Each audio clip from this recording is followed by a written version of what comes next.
Saya baru pertama kali ada di sini. Saya berterima kasih diberi kesempatan untuk bisa menyampaikan firman Tuhan hari ini. Puji Tuhan, hari ini untuk ibadah yang kedua saya sampaikan tentang Bait Allah. Isu tentang pembangunan Bait Allah ini. Tadi pagi saya berbicara tentang kesesatan, tentang pesan akhir zaman bahwa Tuhan akan datang. Kali ini ada hubungannya tentang kedatangan Tuhan dengan pembangunan Bait Allah yang ketiga. Isunya bahwa Bait Allah telah dibangun tanggal 17 Maret yang lalu dan diselesaikan 20 Maret yang lalu. Begitu ya. Ketika saya mendapatkan berita seperti itu, saya kemudian coba untuk berpikir dan menjelaskan kepada jemaat Tuhan supaya jemaat Tuhan tidak salah paham tentang hal ini. Menjadi sebuah tema, perlukah Bait Allah dibangun kembali? Perlukah Bait Allah yang ketiga ini dibangun kembali?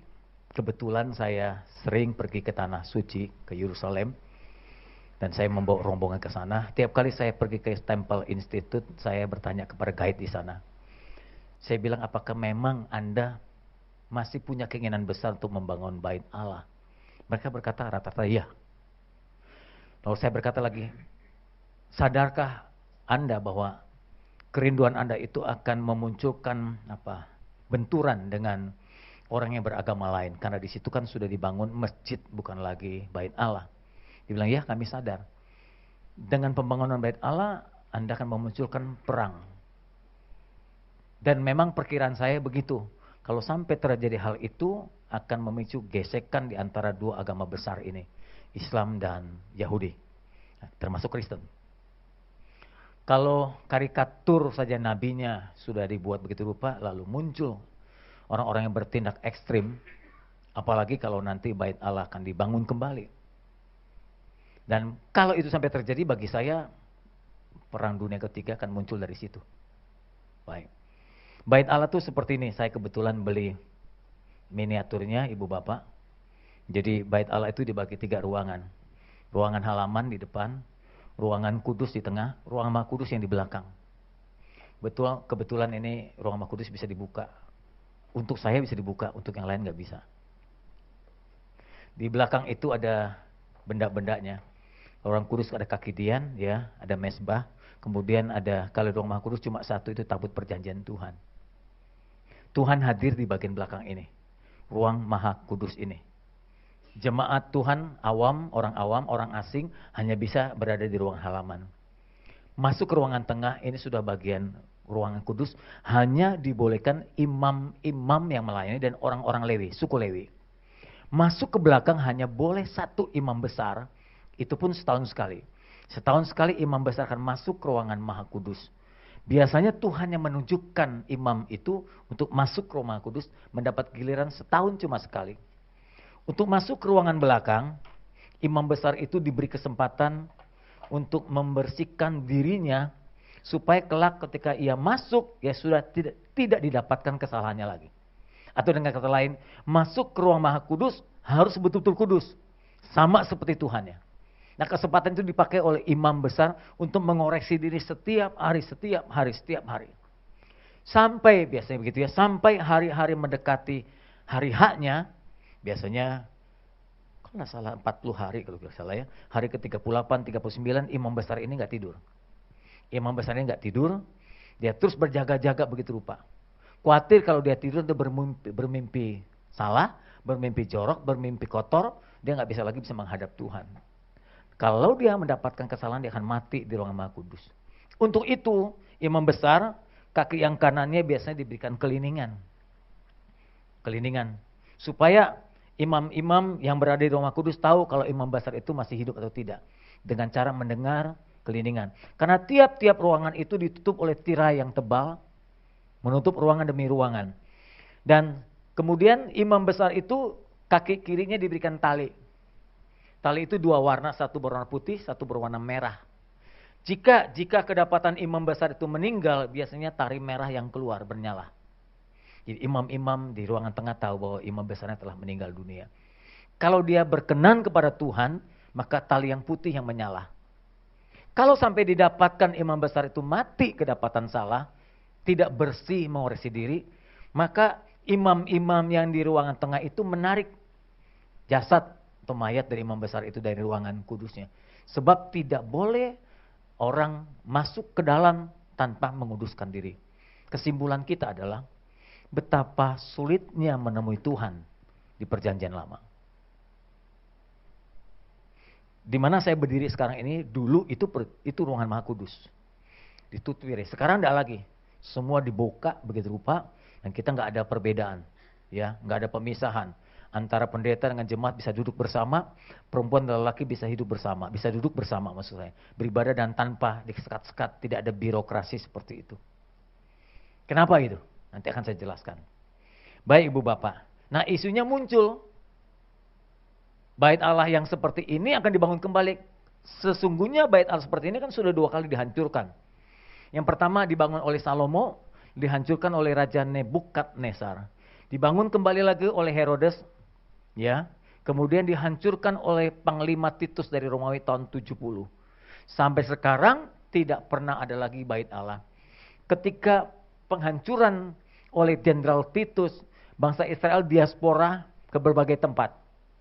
Ada yang ke Eropa, ada yang ke Amerika, ada yang ke Rusia, ada yang ke Afrika. Jadi kadang-kadang kalau kita pergi ke Israel sekarang, banyak orang Israel dengan warna kulit yang berbeda. Mereka di kantor, di bagian imigrasi dengan memegang senjata, rambutnya keriting, kulitnya hitam, tapi dia bilang saya Yahudi. Karena campuran, ya ayahnya Yahudi, mamanya Afrika. Kadang-kadang Yahudi, mamanya Rusia gitu, campur. Mereka datang, mereka kembali. Lalu memperluas wilayahnya. Itu yang menjadi persengketaan dengan orang-orang Palestina. Mereka ribut karena bukan perbedaan kepercayaan, tapi karena tanah mereka terus digusur. Mereka makin sempit mendapatkan lahan-lahan. Karena orang-orang Israel campuran balik pulang. Karena setelah tahu mereka negaranya sudah mulai makmur, mulai aman, mereka kembali. Yang paling beruntungnya Yahudi Amerika tentunya. Yang paling malang menurut saya Yahudi Eropa yang dibantai habis oleh Hitler tahun 40-an itu. 6 juta orang diracuni di ruang kamar itu. Dan kita pernah pergi ke museum yang melihat tempat itu. Nah, bait Allah seperti inilah yang mereka rindukan kembali untuk dibangun yang ketiga kali. Menjadi pertanyaan bagi saya, masih dibutuhkankah bait Allah seperti ini? Menurut saudara gimana? Sebelum dijawab itu, saya munculkan pertanyaan, mengapa Allah izinkan 2 bait Allah dihancurkan? Mengapa Allah biarkan rumahnya dihancurkan oleh bangsa kafir? Pertama Nebukadnezar dari Babel tidak kenal Tuhan. Kedua oleh Romawi juga yang tidak kenal Tuhan. Mengapa Tuhan biarkan rumahnya dibangun 2 kali dihancurkan? Orang-orang yang tinggal di pinggiran, kalau dihancurkan oleh polisi apa yang suka merusak, memberi, Satpol PP, mereka rusak, ya, mereka marah dengan segala pembelaan. Mereka bilang, ini kan tempat tinggal saya sudah bertahun-tahun, kami bayar tiap bulan iuran segala macam gitu. Nah, tapi Allah biarkan rumahnya sendiri yang dibangun dengan susah payah, dibiarkan dihancurkan oleh bangsa lain. Mengapa itu terjadi? Bukankah Allah Maha Kuasa?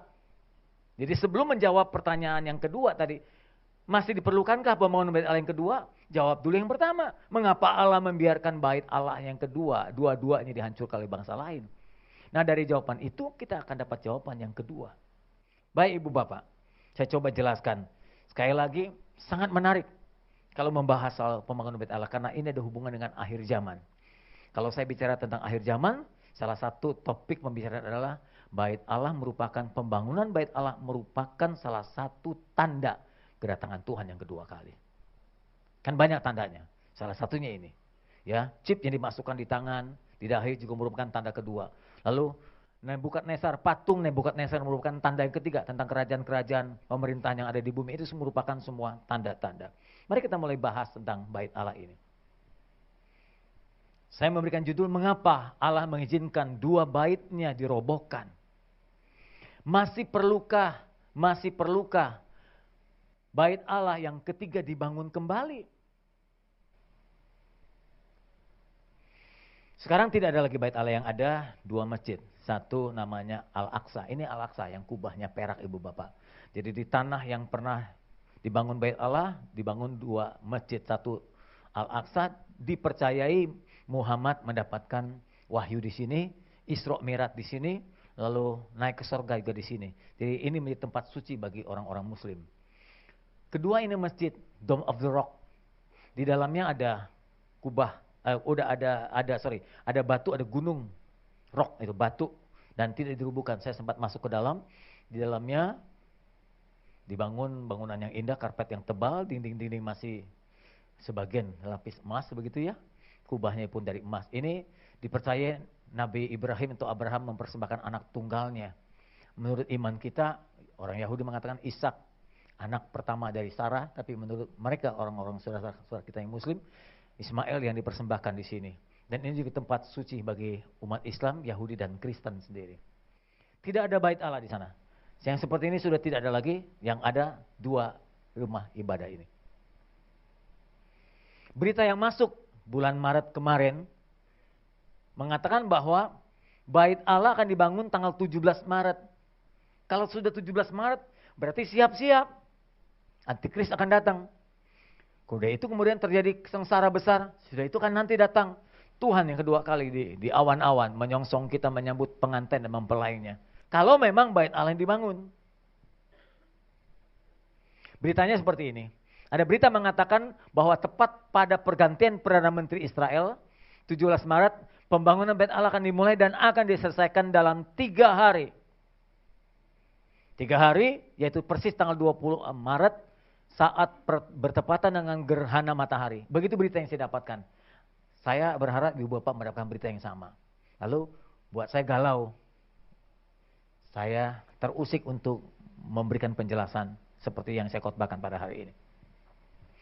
Pembangunan Bait Suci merupakan salah satu nubuatan yang segera akan digenapi. Dimulai dengan kita bicara tentang Moshe Dayan. 7 Juni 67 Moshe Dayan, Menteri Pertahanan Israel itu, pertama kali datang ke tembok ratapan, di mana Bait Allah pernah dihancurkan, tersisa tembok barat. Tembok itu bukan tembok Bait Allah, tembok gang Bait Allah. Jadi kalau ini Bait Allah ada gang, biasanya imam besar masuk dari gang. Jemaat datang dari depan. Kalau imam besar dari samping, masuk ke bagian pintu belakang. Kalau imam-imam masuk dari samping, pintu tengah, ruangan Maha Kudus, gitu ya. Ayo. Moshe Dayan masuk ke tembok ratapan yang sekarang masih ada, dan dia menyatakan begini, kami yang pernah meninggalkan ruang Maha Kudus atau Bait Allah itu akan kembali dan tidak akan lagi pernah meninggalkan tempat itu.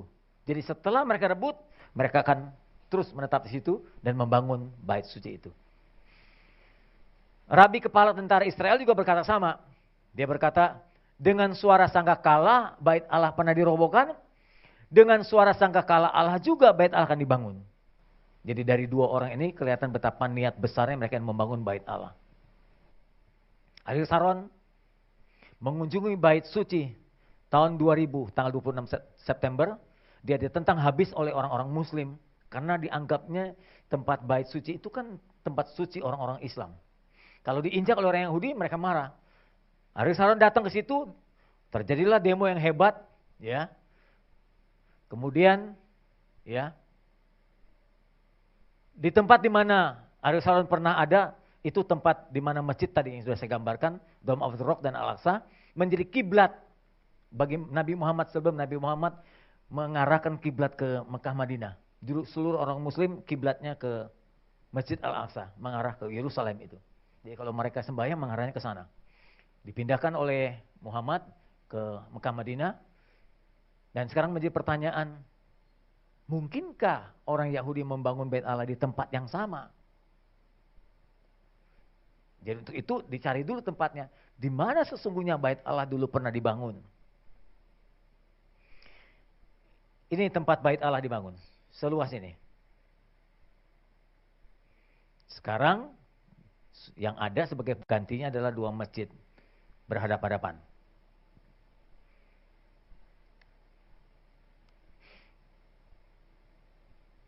Jenderal Titus tahun 70 itu pernah datang menghancurkan Yerusalem dan membakar Bait Suci. Ya, tapi Yesus sebelum Jenderal Titus datang telah menyampaikan nubuatan yang tertulis di dalam Markus pasal 13 ayat 1-2 berkata gini. Ketika Yesus keluar dari bait Allah waktu itu, waktu Yesus ada, bait Allah masih ada. Waktu Yesus mengajar, bait Allah masih ada. So, dia berkata kepada seorang muridnya, guru, lihatlah betapa kokohnya batu-batu bangunan bait Allah ini. Betapa megahnya gedung-gedung ini. Lalu Yesus berkata kepada muridnya, kau lihat gedung-gedung yang hebat ini? Nanti tidak satu batu pun akan dibiarkan terletak di atas batu yang lain. Semua akan diruntuhkan. Waktu Yesus bicara itu tahun 33-an gitu, tahun 33. 36 tahun setengah kemudian, tahun 70, bait Allah dihancurkan.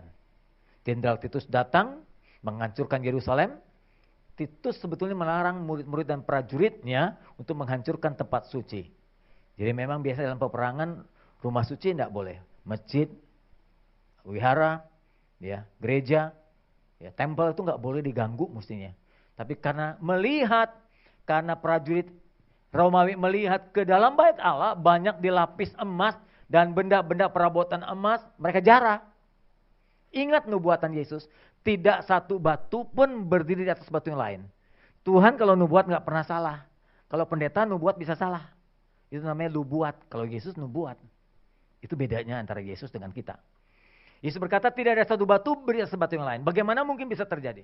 Prajurit Romawi masuk ke dalam menjara, akhirnya terjadi kebakaran. Akibat kebakaran, api melelehkan lapisan emas. Masuk ke bawah. Lantai dari bait Allah, nat antara satu tehal dengan tehal lain, satu keramik dengan keramik lain, itu besar. Karena tehalnya dibuat dari batu gunung. Kalau sekarang kan, dari marmer, dari keramik, jadi natnya sangat kecil sekali. Akibat nat yang besar, cairan emas yang terbakar itu meleleh dan masuk ke dalam lubang-lubang nat. Prajurit Romawi menggalinya. Mengali, mengambil emas coran tadi. Ya, kucuran dari kebakaran ini. Bahkan di dalam, katanya dalam diceritakan ada sebagian terisi oleh coran emas. Mereka gali sampai akhirnya tidak ada batu bait Allah lagi yang berdiri. Seluruhnya runtuh dan tergali, hebat. Tahun 70 nubuatan itu tergenapi. Kurang lebih ada 600.000 orang saat itu orang-orang Yahudi yang terbunuh pada saat Panglima Titus menyerbu kota Yerusalem. Perabot-perabot bait Allah dibawa, dijarah ke Romawi. Sekarang tentang lokasi yang sedang diselidiki untuk membangun bait Allah yang ketiga. Sebetulnya lokasi ini dulu dimiliki oleh Ornan, orang Yebus dari Yerusalem, pernah dibeli oleh Daud dengan 50 shekel untuk dibangun oleh anaknya Salomo, bangunan bait Allah itu.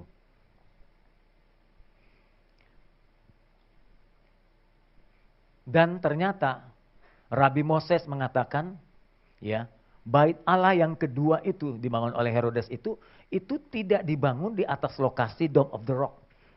Dulu diperkirakan bangunan bait Allah ini dibangun di atas masjid. Ternyata menurut Rabi Moses bukan di sini, bukan tepat di sini. Ya, kalau tidak salah ini ada di depan, di utara masjid Dome of the Rock. Jelasnya begini. Ternyata bait Allah itu ada di sini. Bukan di sini, bukan juga di sini, tapi di sini, di utara dari Dome of the Rock.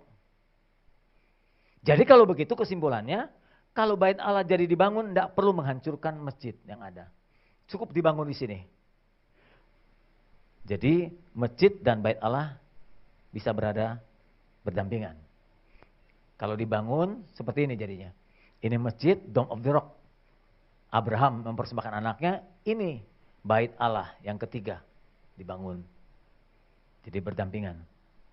Menjadi pertanyaan, bisakah orang Yahudi bersembahyang berdampingan dengan saudara di sebelahnya? Di Indonesia bisa.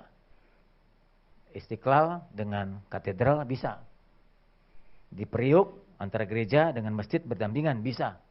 Karena di sini tidak ada problema. Orang Islam dengan Kristen bisa hidup berdampingan.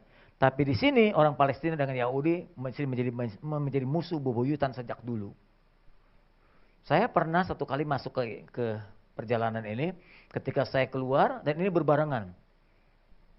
Hampir setengah jam lebih saya tidak bisa bergerak. Karena mereka keluar sekali begitu banyak. Anda bayangkan kalau dua-duanya beribadah dengan umat yang begitu banyak. Saya khawatir dia bergesekan. Dr. Asher mengatakan, bertahun-tahun mereka menyelidiki, ternyata tabut perjanjian Tuhan yang diletakkan di Ruang Kudus itu ada di sini. Di Dome of Spirit, bukan Dome of the Rock, Dome Spirit. Di sini tabut. Berarti bangunan bait Allah ada di sini. Seperti yang tadi saya gambarkan. Bangunan bait Allah di sini. Sehingga tidak perlu lagi menghancurkan masjid itu. Berhubungan dengan datangnya Mesias, datangan Tuhan yang kedua kali, orang-orang Islam yang dulu pernah dikuasai oleh Raja Sulaiman Agung, mengetahui bahwa Mesias akan datang, dan kemudian Mesias akan masuk ke pintu gerbang emas, kemudian masuk ke Yerusalem, kemudian menjadi imam di dalam bait Allah.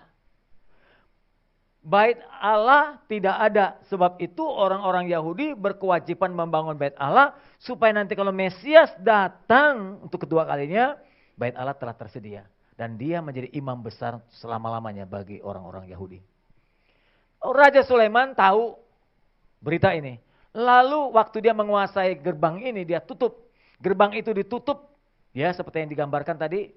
Gerbang itu ditutup, gerbang emasnya, di tembok sampai sekarang masih. Karena mereka percaya Mesias akan turun dari Bukit Zaitun, melewati lembah Yordan, melewati lembah Kidron, melewati lembah Kidron, lalu masuk ke tembok gerbang emas, kemudian masuk ke bait Allah, lalu menjadi imam besar di sini. Supaya bait Allah tidak terbangun dan masjid ini tidak terganggu, maka tembok ini saat Sulaiman menguasai kota Yerusalem, ditutupnya, dan sepanjang lembah Kidron, ini lembah Kidron, di sini ada gereja segala bangsa, di sini ada Taman Getsemani. Mereka bangun kuburan supaya Yesus atau Mesias tidak lewat sini. Karena ada sebuah keyakinan orang Yahudi nggak boleh injak kuburan. Karena kuburan bagi orang Yahudi adalah lambang kematian. Jadi orang Yahudi tidak suka dengan kematian. Dan di Alkitab disebutkan di imamat, kalau yang mati orang lain, orang Yahudi nggak boleh pegang. Najis itu. Kecuali keluarga, sanak keluarga yang dekat. Boleh. Kalau pegang, mesti ada pentahiran. Jadi nggak boleh pegang orang mati, nggak boleh megang mayat. Itu sama seperti megang babi gitu. Najis. Yesus orang Yahudi, jadi supaya Yesus tidak lewat gerbang ini, dibikin kuburan. Jadi Yesus nggak lewat kuburan. Konon ada cerita bahwa Yesus nggak pernah lewati kota Tiberias, Pak. Tiberias itu ternyata kayak Mangga 2. Saya dulu tinggal di Mangga 2 25 tahun. Kuburan semua. Dulu jin buang anak, sekarang jin buang duit. Ya kan tempat kaya sekarang mah. Waktu dibongkar dari Duta Pertiwi, Agung Sedayu, harganya murah sekali. Saya ingat saya dulu 60.000 per meter, 120, 60.000, 120, 350, 700.000. Nah saya dapat 700.000 tuh waktu rumah saya dibongkar, untuk gereja dibongkar. Ya belakangan sampai 1,2 juta. Sekarang satu ruko bisa miliaran. Kuburan, saya melihat kuburan diangkat, tulang-tulang yang bekas itu diangkat, dipindah ke tempat lain, lalu diuruk dengan tanah merah, dibangun ruko. Tiberias itu seperti itu. Tiberias dibangun, dalam kekuasaan Pilatus Herodes itu dibangun, dibongkar, kuburan diangkat, di dalam tanah merah dibikin kota. Karena daerah itu sebut daerah Galilea itu di tengah Israel. Itu Galilea dekat danau, daerah subur. Jadi daerah itu disebut dengan Tiberias, Kineret dan Galilea. Jadi di situ tempat yang subur. Dibangun lalu diserahkan ke Kaisar Romawi. Waktu itu yang berkuasa adalah Kaisar Tiberius. Sehingga daerah itu disebut dengan nama Tiberias. Jadi nama Tiberias itu dari Kaisar Tiberius. Halo? Jadi gereja Tiberias atau nama Tiberias bagus enggak? Kurang. Mestinya GBI Galilea, begitu. Amin. GBI Kineret, begitu. Tuhan Yesus tuh nggak pernah injak kota Tiberias karena itu kuburan. Jadi kalau dia mau lihat Tiberias ke Gadara itu, dia lewat danau. Kalau dia punya duit, dia bayar. Yesus gitu. Kalau nggak ada duit, dia jalan kaki di atas air. Yesus tuh hemat banget. Jadi ada duit, dia bayar perahunya. Ya kalau kemahalan, dia jalan kaki. Orang-orang Muslim percaya Mesias nggak bakal lewat sini. Jadi kalau nggak lewat sini kan nggak jadi jadi imam. Kalau nggak jadi kan bait Allah nggak perlu dibangun. Kalau bait Allah dibangun, masjid kan aman gitu. Ujung-ujungnya begitu. Nah orang Yahudi bukan orang bodoh, orang pintar. Dia berkata lagi, orang yang dikubur di daerah sini, sekarang ini, akan mengalami kebangkitan yang pertama ketika Mesias akan datang. Jadi sekarang tanah ini menjadi tanah yang mahal. Kubur di sini sangat mahal sekali. Dan kuburan itu sekarang sudah sampai merambat kemari. Sudah kemari. Jadi kalau saya datang sekarang, udah kemana-mana tuh kuburan. Mereka ingin lebih dulu bangkit. Halo?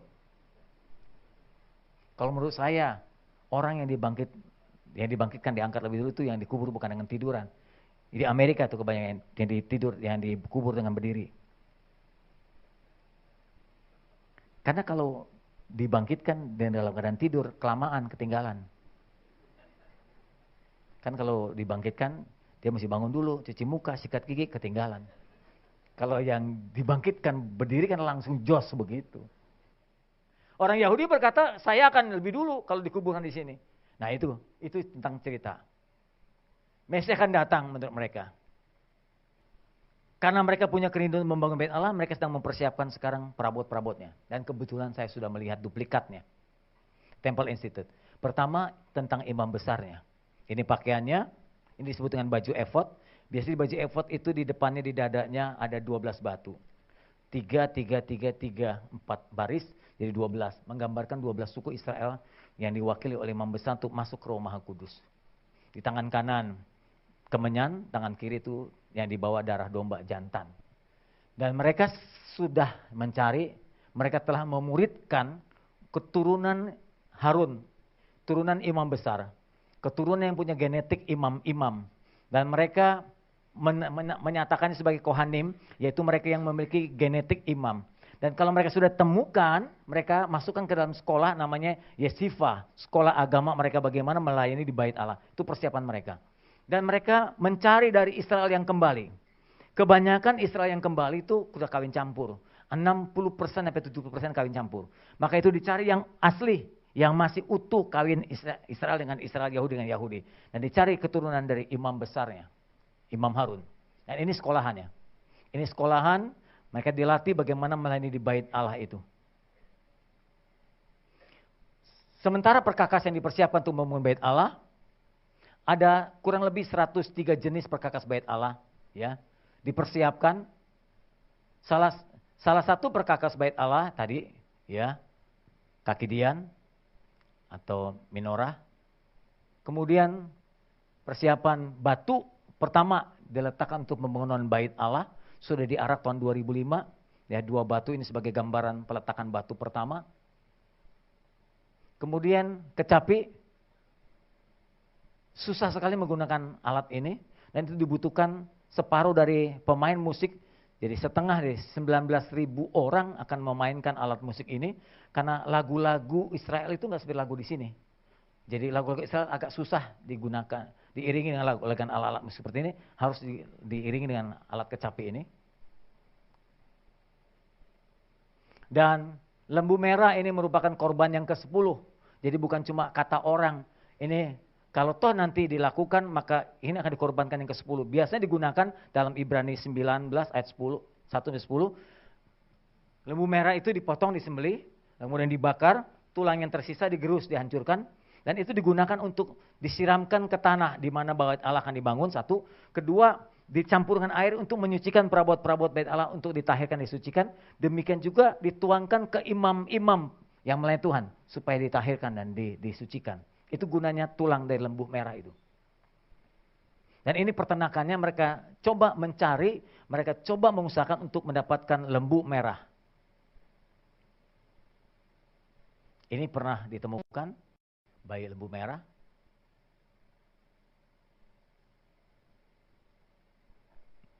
Yang terakhir adalah tabut. Tabut, ruang belakang ini yang paling sentral. Tuhan hadir melalui tabut perjanjian itu. Dan tabut ini menjadi pertanyaan. Kemana tabut ini pergi? Di mana tabut ini? Di dalam tabut ini ada 3 benda yang kita tahu. 2 loh batu, 1 tongkat Harun, semangkok kacang hijau. Nah itu malah hari pagi, saudara. Semangkok mana? Roti disimpan di sini. Dan ini tabut dilapis emas dan tidak boleh seorang pun yang menyentuh. Orang-orang Lewi kalau membawa tabut ini harus memegang ini, kayu penyangga. Pernah sekali terjadi tabut ini dibawa oleh Daud, Usa memegang karena goyangnya tabut ini hampir jatuh, Usa disambar Tuhan dengan halilintar dan hangus mati di tempat. Sejak itu tidak seorang pun yang berani memegangnya kembali, kecuali Tuhan memberikan perintah kepada orang Lewi. Tabut ini kemana perginya? Ada yang berkata, tabut Allah ini di zaman Ratu Seba dibawa ke Ethiopia.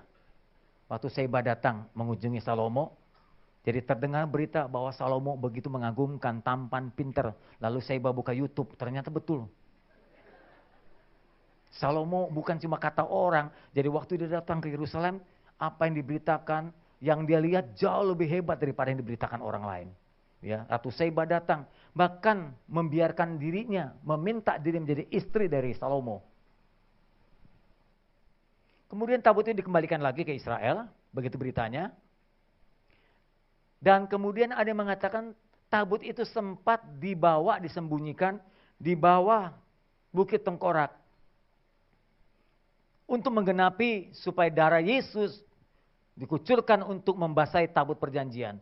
Kalau dulu imam-imam melayani Tuhan dengan mengucurkan domba jantan di situ, tapi dengan adanya tabut Tuhan ditaruh di bawah Bukit Tengkorak, maka ketika Yesus disalibkan, darah itu mengalir dan masuk ke lubang karena gempa, masuk ke lubang dan membasahi tabut perjanjian Tuhan.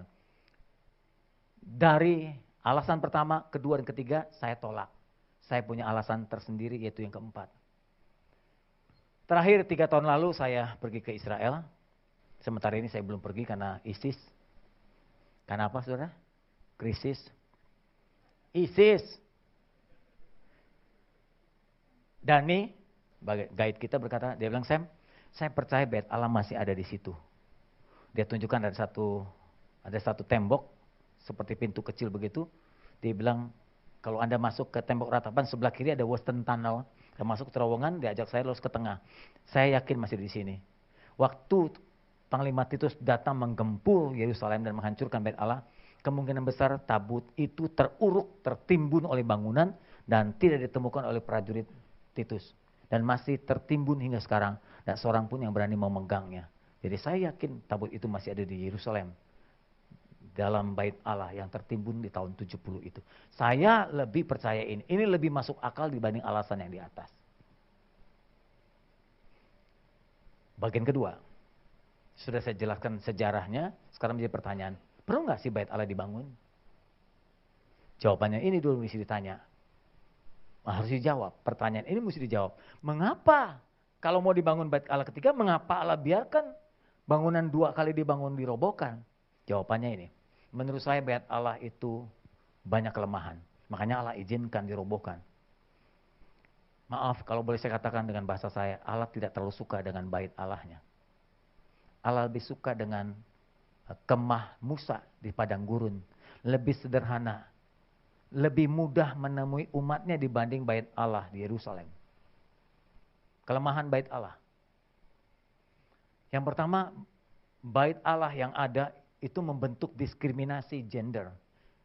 Kalau Anda tahu bagaimana tata cara ibadah orang-orang Yahudi, perempuan dan lelaki harus dipisah.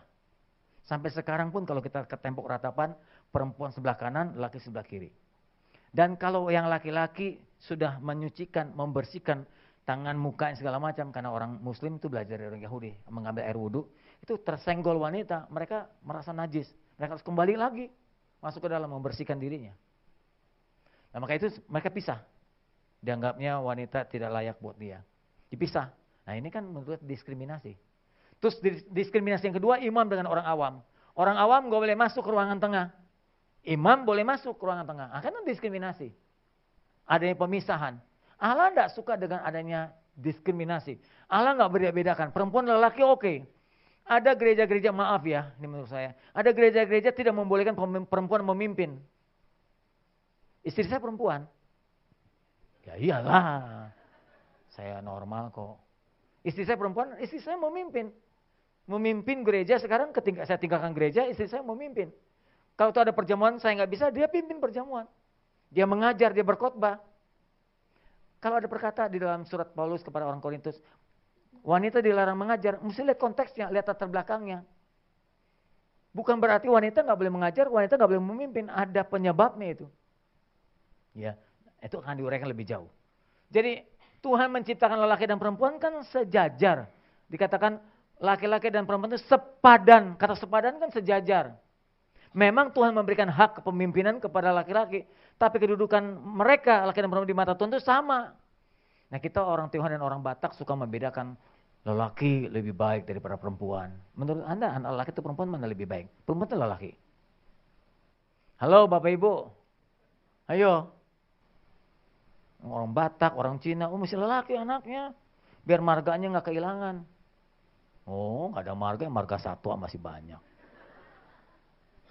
Kalau belum dapat terus begitu ya. Saya pikir tidak begitu, itu budaya yang keliru menurut saya. Laki perempuan oke aja, yang jadi bandar narkoba kan lelaki. Ya. Jadi pemimpinnya Ibu Megawati kan perempuan. Mama kita perempuan. Kita ada seperti ini kan mama kita. Ya. Bu Lili kan juga istrinya Pak Hari hebat juga kan perempuan. Anak saya perempuan. Anak saya hebat-hebat. Menurut saya hebat-hebat anak saya. 3 anak saya sudah sarjana semua, hebat-hebat. Ya. Hebat mereka sayang orang tua. Anak lelaki sama perempuan lebih dekat mana pada orang tua? Anak lelaki atau perempuan? Nah itu makanya. Hari tua lebih. Nah, saya cuma mancing aja saudara. Imam orang awam dipisahkan. Itu kelemahan bait Allah. Di bait Allah ada manipulasi dagang. Kalau jemaat datang membawa domba. Sudah diamati, sudah diperiksa, dicari yang terbaik. Masuk, pasti oleh imam dikatakan banyak yang kurang. Masih ada kurangnya. Ketika dikatakan imam, ini saya ingin persembahkan bagi Tuhan. Imam periksa, selalu ada yang kurang. Oh ini kukunya nggak bagus nih. Agak bengkok sedikit gitu.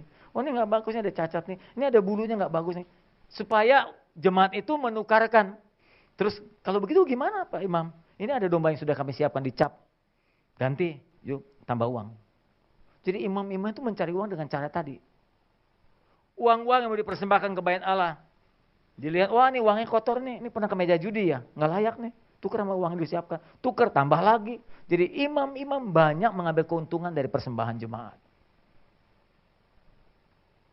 Itu sebabnya Tuhan ketika datang, Yesus mencungkir balikkan tempat penukaran uang. Masih ingat cerita itu?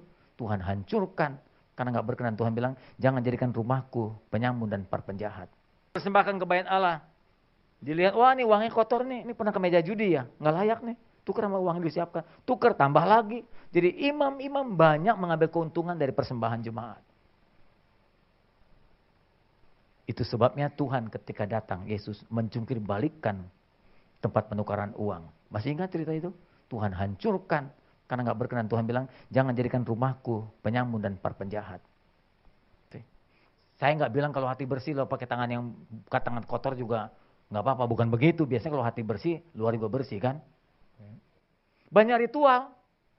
Sampai-sampai kalau melihat begini betapa susahnya Allah dijumpai. Susah banget Allah dijumpai.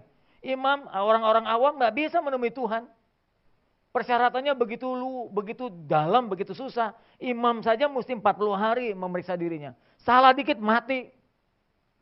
Ini kesimpulan kita betapa Allah sulit temui. Sebab itu Allah ingin dia dijumpai dengan mudah.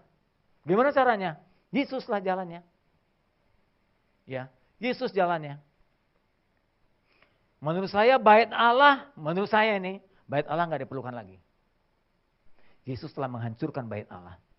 Pada saat kematian Yesus dituliskan dalam Matius 27. Lihat ya. Dia berkata saat dia melepaskan nyawanya, Eloi, Eloi lama sabachthani. Allahku, Allahku mengapa engkau meninggalkan aku? Saat dia menyerahkan nyawanya, lihat. Dan lihatlah tabir bait suci. Ini tabir bait suci. Penyangga, penutup. Ya. Dibelah Allah. Terbelah 2 dari atas sampai ke bawah. Dan terjadilah gempa bumi dan bukit-bukit batu terbelah. Menjadi pertanyaan, mengapa terbelahnya tabir itu dari atas ke bawah? Kenapa nggak dari bawah ke atas?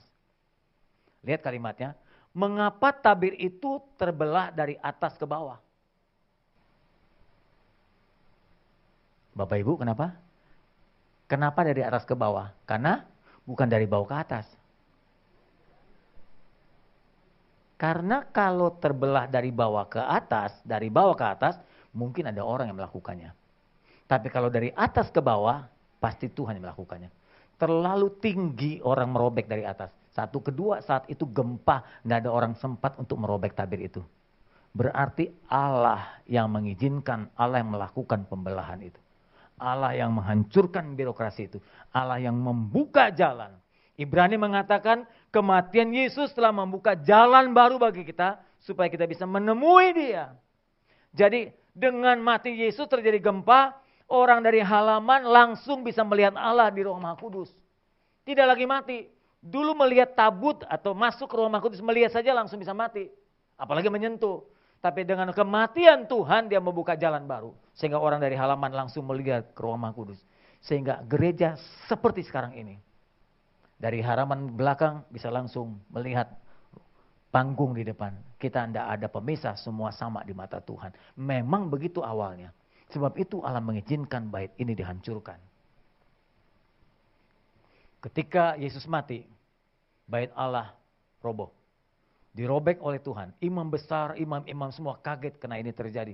Allah merobek tabir ini supaya orang dari halaman bisa langsung melihat ke Roh Maha Kudus. Yang ketiga alasan saya. Mengapa Allah mengizinkan bait Allah dirobohkan? Supaya Tuhan sendiri langsung bisa berhubungan dengan manusia. Tidak perlu lagi birokrasi, melalui halaman, melalui ruangan kudus, lalu masuk ke ruangan tengah, ke ruangan belakang. Tidak perlu lagi, Allah langsung. Dan yang keempat alasan saya mengapa bait Allah dihancurkan. Kalau memang kita mau penyembah yang benar, atau kita berkenan menyembah Dia, firman-Nya berkata, penyembah yang benar akan menyembah Bapa dalam roh dan kebenaran. Sebab Bapa menghendaki penyembah-penyembah seperti ini. Jadi penyembah-penyembah yang lama di perjanjian lama itu enggak begitu berkenan bagi Tuhan. Menyusahkan orang untuk menemui Tuhan. Kadang-kadang bukan cuma Tuhan yang susah ditemui, pendeta pun susah ditemui. Makin terkenal pendeta, makin sulit ditemui. Lama-lama kayak malaikat dia. Susah ketemu, susah dilihat. Halo? Mau ketemu Pak Pendeta, wah nggak bisa. Pak Pendeta lagi konseling, Pak Pendeta keluar kota, Pak Pendeta keluar negeri, wah susah banget. Mau salaman aja susahnya. Kadang-kadang pendeta udah lebih hebat dari presiden. Presiden susah ditemui, pendeta lebih susah lagi. Alkitab berkata gembala atau pendeta itu mengenal suara dombanya, betapa dekat dengan dombanya sampai kenal nama-namanya. Susah ditemui, mau salaman aja susah. Pak Pendeta saya punya masalah mau konseling gimana? Wah nggak bisa nih, nggak ada waktunya. Gitu. Beruntunglah Anda ada di gereja ini. Karena gembalamu ada di sini. Gampang ditemui. Halo? Kalau udah terlalu besar susah ditemui. Halo? Bukan berarti nggak boleh besar. Ya, ada cara, ada manajemennya sendiri. Jangan sampai susah ditemui. Lihat, Tuhan menghendaki penyembah yang benar, yaitu penyembah yang menyembah dalam roh dan kebenaran. Maksudnya apa ini? Ini suka disalah tafsir lagi. Menyembah dalam roh, oh berbahasa lidah. Salah. Menyembah dalam roh. Ya kita kan penyembah yang benar. Menyembah dalam roh. Siapa bilang lihat konteksnya. Ini Yohanes 4 ini. Kalau membaca Alkitab, kita mau tafsir, lihat konteksnya. Ini saat, Yohanes 4 ini saat Yesus berjumpa dengan seorang perempuan Samaria. Siapa perempuan Samaria? Seorang perempuan yang punya suami lebih dari satu dan bukan suami dia. Jadi hidup dalam saman leven, hidup dalam kumpul kebo. Orang-orang seperti ini tidak bisa menyembah Allah dalam rohnya. Begitu maksudnya. Orang hidup dalam perzinahan tidak bisa hidup menyembah dalam kebenaran. Makanya Tuhan berkata, waktu Yesus berjumpa dengan perempuan itu di sumur, dia bilang, penyembah yang benar bukan menyembah di gunung, bukan menyembah di Yerusalem, bukan menyembah di bait Allah. Tapi penyembah yang benar harus menyembah dalam roh dan kebenaran. Artinya, seorang penyembah yang benar harus dimulai dengan pertobatan, lalu hidup baru, lahir baru, dengan roh yang baru itu baru bisa menyembah Allah dengan benar. Kalau hidup dalam dosa, rohnya mati, tidak bisa menyembah, mungkin tubuhnya datang ke gereja, jiwanya menyanyi, mungkin bisa menangis karena mendengar lagu pujian, menyentuh kalbunya, menyentuh emosinya. Waduh tadi saya nyanyi air mata saya turun, itu baru jiwa. Itu baru jiwa. Udah saya nyanyi lagu tadi itu hati saya terenyuh gitu. Itu baru jiwa, rohmu belum tergerak. Roh akan tergerak kalau hidup dalam pertobatan, hidup dalam kebenaran, telah menjadi ciptaan yang baru. Kalau nggak bisa menyembah dalam roh. Tubuhnya aja menyembah, jiwanya menyembah, rohnya mati. Ketika Adam Hawa berbuat dosa, pertama kali yang mati rohnya Adam. Dan bisa berhubungan dengan Allah, lalu diusir di Taman Eden. Kemudian lama-lama jiwanya mati, tubuhnya pun ikut layu dan mati dikuburkan. Itu dibilang mati dalam Kristus dan bangkit dalam Kristus. Hidup dalam pertobatan, lahir baru, diberikan roh yang baru, lalu hidup dalam kebenaran. Nah, itulah penyembah yang benar. Bukan berbahasa lidah. Ada orang berbahasa lidah masih tupok. Berbahasa lidah masih mabok. Ya, udah dibaptis. Berapa kali, Pak? 3 kali dibaptis. Heran, masih mabok aja. Oh, you salah baptisnya. Mesti baptis ikutin Yesus. Dicemplungin, direndam hari Jumat, diangkat hari Minggu. Karena Yesus dikubur hari Jumat, kan bangkitnya hari Minggu. Mesti begitu, kalau masih tupok terus ya udah. Dibenamkan Jumat, diangkatnya Minggu, gitu. Kan banyak orang dibaptis di kolam. Nah, tinggalinnya Jumat, nah, tinggal ya, tutup sama papan. Nanti Minggu baru diangkat lagi, begitu. Baru dia bertobat. Penyembah yang benar. Lalu yang kelima, alasannya mengapa bait Allah dirobohkan Tuhan? Karena kita sendiri, Yesus sendiri menjadi bait Allah. Allah hadir di sini melalui tabut. Kehadiran Allah dulu tidak diketahui dengan jelas. Dengan datangnya Yesus, kehadiran Allah jadi jelas. Yesus itulah wujud Allah. Hadiran Allah sepenuhnya di situ. Tidak lagi melalui tabut. Menurut saya tabut nggak perlu dicari lagi, nggak perlu dicari lagi. Bait Allah nggak perlu dibangun lagi. Yesus sudah jadi ganti kehadiran Allah yang penuh. Jadi lihat Allah, lihat Yesus saja. Karena Yesus mewakili seluruh kepenuhan Allah. Yesus itu adalah bait Allah. Dan, sebentar nih saya singgung tadi. Yesus pernah berkata, waktu dia akan diadil oleh imam besar, dia berkata, rombak bait Allah ini. Yang dimaksud tubuhnya. Rombak dan hancurkan, bunuh bait Allah ini. Dalam 3 hari aku akan mendirikan kembali. Tadi beritanya 3 hari bait Allah akan dibangun secara fisik. Tanggal 17 dibangun, 20 Maret akan selesai. Saya nggak yakin tuh. Secanggih manapun teknologi nggak bakal bisa bangun dalam 3 hari. Bait Allah tuh rumitnya luar biasa. Rumitnya luar biasa. Lalu imam besar berkata gini, lalu kata orang Yahudi kepadanya, 46 tahun dulu orang membangun bait Allah. Masakan engkau membangun dalam 3 hari? Nah ya, sama-sama salah ngerti. Imam-imam berkata tentang bait Allah ini, Yesus berkata tubuhnya sendiri. Lain konteksnya itu, lain objeknya. Jadi menurut saya nggak mungkin 3 hari bait Allah akan dibangun. Butuh mungkin beberapa tahun untuk membangun bait Allah kembali.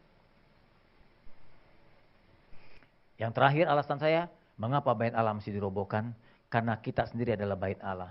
Di dalam diri kita ada roh Allah. Dulu roh Allah masuk ke bait Allah. Sekarang roh Allah ada dalam kita. Amin. Kata Alkitab dalam Yohanes, roh di dalammu lebih besar daripada roh yang ada di luar. Jadi nggak perlu takut dengan roh luar. Amin. Ya, kebetulan saya dulu tinggal di kuburan di Mangga 2. Orang pulang dari gereja, salibnya gede, Alkitab di tangan. Lewat kuburan, lewat rumah saya. Lumpang-lumpang anak babi melewat.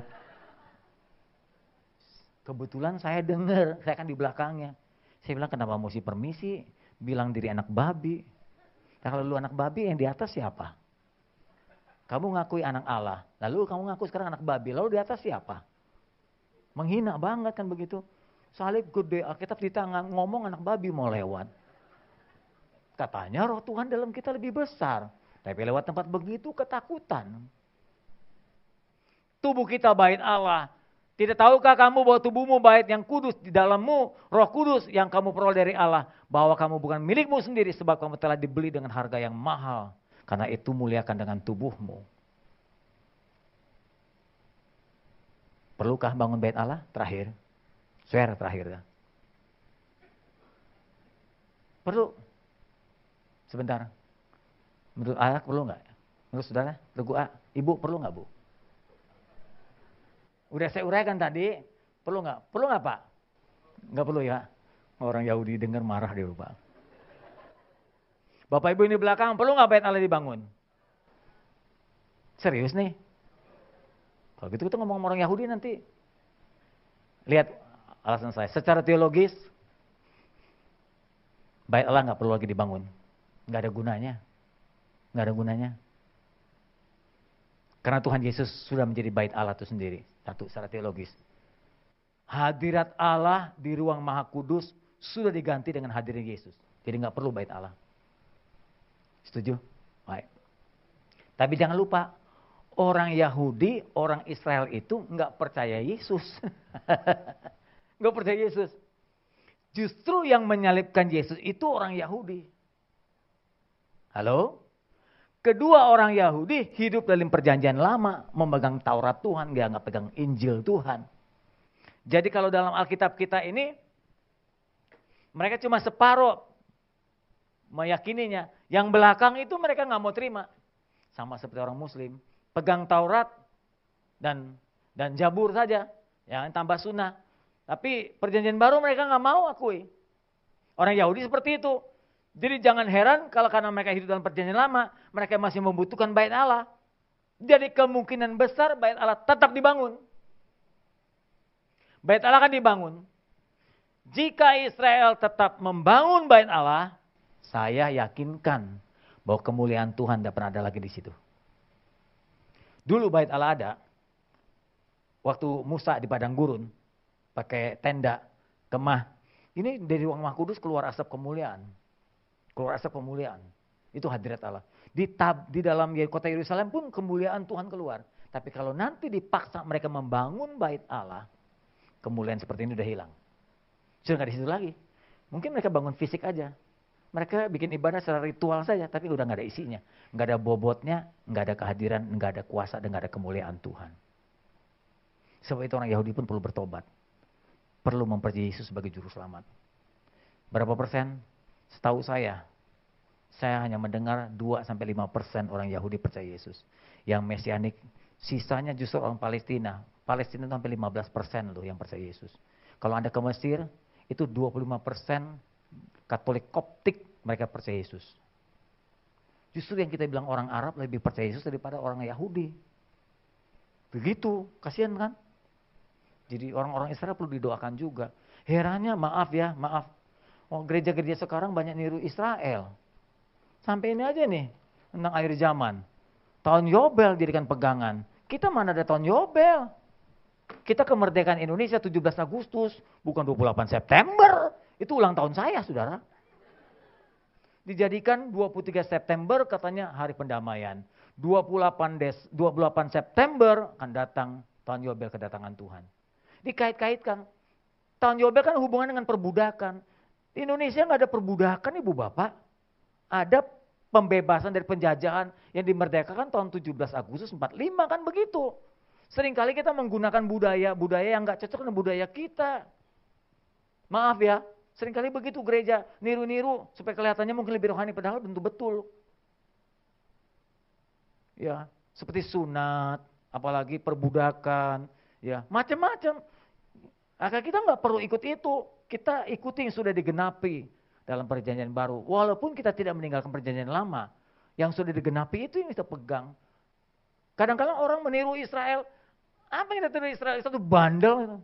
Israel itu bangsa yang tegar tengkuk itu. Bandel melawan Tuhan. Sakit hati Tuhan tuh. Lagu sakitnya di sini tuh dari dulu udah ada. Buat Tuhan itu. Tegar tengkuk Israel itu. Dihajar Tuhan. Anda perlu tahu. Bangsa Israel keluar dari Mesir. Itu tersisa sedikit tuh dibantai Tuhan habis di padang gurun. Itu membuktikan betapa mereka hidup gak berkenan di mata Tuhan. Memang umat itu dipilih, tapi umat itu dihajar juga. Ya, saya gak bilang Israel gak baik. Kita bisa meniru dan mempelajari. Ya, belajar dari pengalaman Israel kata Paulus dalam Korintus. Tapi tidak perlu tiru seluruhnya. Yang sesuai dengan firman Allah, yang kita biasa tiru, yang tidak kita biasa jangan ditiru. Wah, gereja sekarang macam-macam. Semua diambil dari Israel. Sampai benda-benda tertentu yang suci. Bukan lagi minyak sekarang, tepung, garam. Udah kayak di dapur aja udah kita kebaktian. Anda kan udah lihat sendiri betapa ngaconya gereja-gereja sekarang muncul pengajaran-pengajaran yang menyesatkan kita. Tadi pagi saya berkata ini salah satu juga tanda yang menyesatkan kita. Kalau kita nggak berdiri dalam teologi yang benar, yang alkitabiah, ngawur. So itu besok saya diminta untuk ikut bergabung membentuk sebuah aturan pedoman GBI. Karena kalau nggak ada aturan pernikahan itu begini, aturan pembaptisan itu begini, ya, aturan Kedatangan Tuhan tuh begini, mesti ada aturan, kalau enggak ngawur. GBI bukan lagi gereja Betel Indonesia, tapi gereja bebas Indonesia. Bahaya di situ. Jadi mesti ada aturan. Nah kita yang belajar di teologi masuk di departemen dan bikin aturan supaya pendeta-pendeta seluruh dunia GBI ikut aturan yang sudah ada. Jangan bikin aturan sendiri seperti ini. Ini di bawah GBI, makanya saya beritakan kepada Anda tadi pagi. Mari, kita nggak perlu susah lagi. Yesus telah menggantikan kehadiran Tuhan. Dengan kehadiran Tuhan, kita bisa menemui Tuhan di mana saja, kapan saja, siapa saja. Lebih dari Coca-Cola. Kalau Coca-Cola bisa ditemui sampai di daerah padang gurun, Yesus bisa ditemui di setiap tempat. Kita beruntung sekali karena Allah itu roh. Dan Allah itu ada di mana-mana. Temuilah dia. Anda jadi imam di mata Tuhan. Anda menjadi kesayangan dan biji matanya. Kalau umpamanya kalau saya berkata kepada jemaat saya, mau beli rumah baru ya, enggak usah panggil saya, doa sendiri aja. Yuk imam sendiri kok. Yuk bisa berdoa sama Tuhan, enggak perlu saya. Kalau mau saya nanti ada PK-nya loh. Udah doa sendiri aja, ya. Percayalah bahwa doamu akan dijawab Tuhan. Gitu, enggak perlu pakai pendeta. Bisa didoakan sendiri karena kita imam Tuhan juga, bisa berhubungan dengan Dia. Mari kita tunduk kepala, kita berdoa. Puji Tuhan.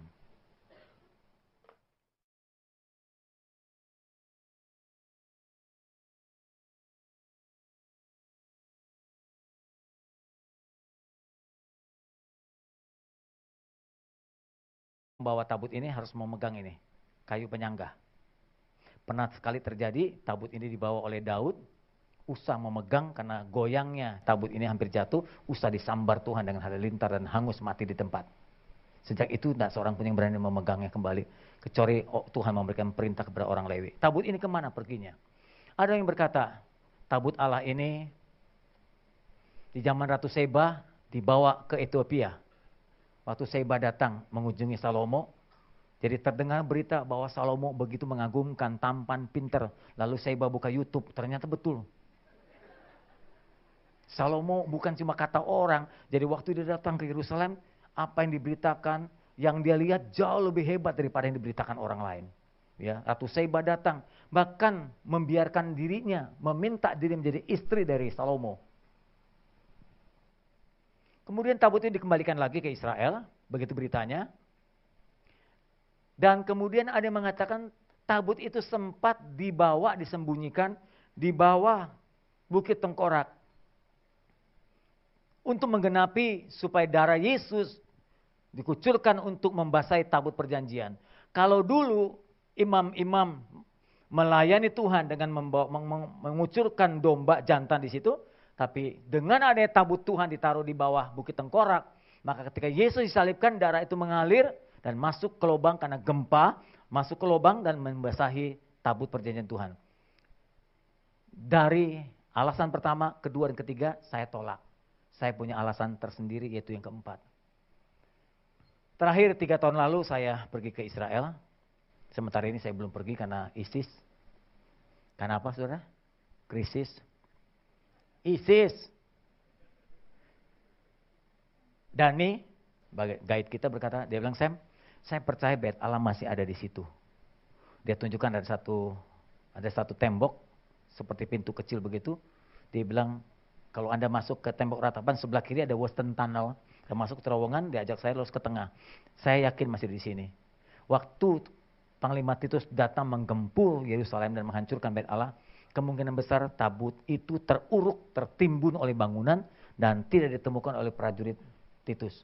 Dan masih tertimbun hingga sekarang. Dan seorang pun yang berani memegangnya. Jadi saya yakin tabut itu masih ada di Yerusalem.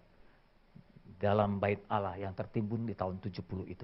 Saya lebih percaya ini. Ini lebih masuk akal dibanding alasan yang di atas. Bagian kedua.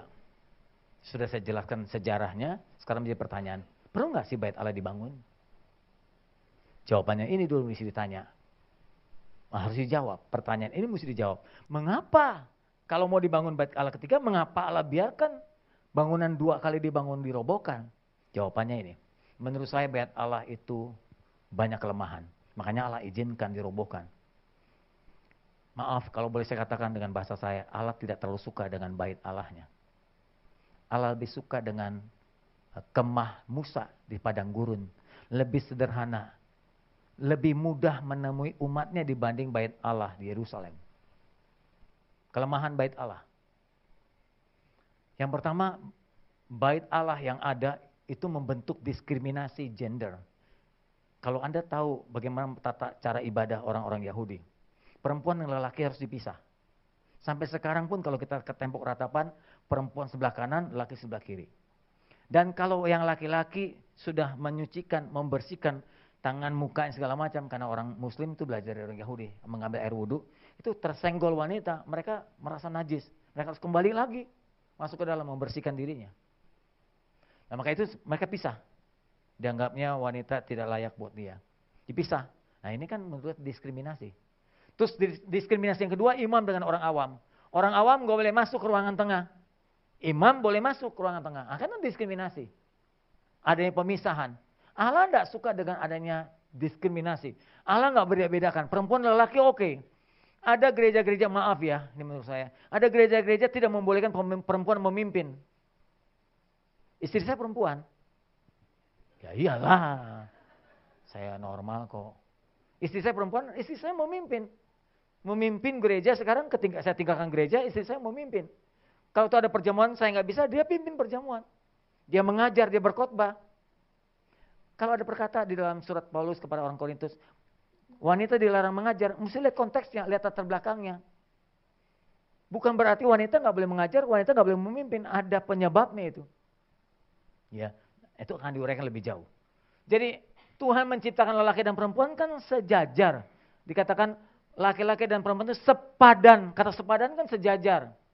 Memang Tuhan memberikan hak kepemimpinan kepada laki-laki. Tapi kedudukan mereka, laki dan perempuan di mata Tuhan itu sama.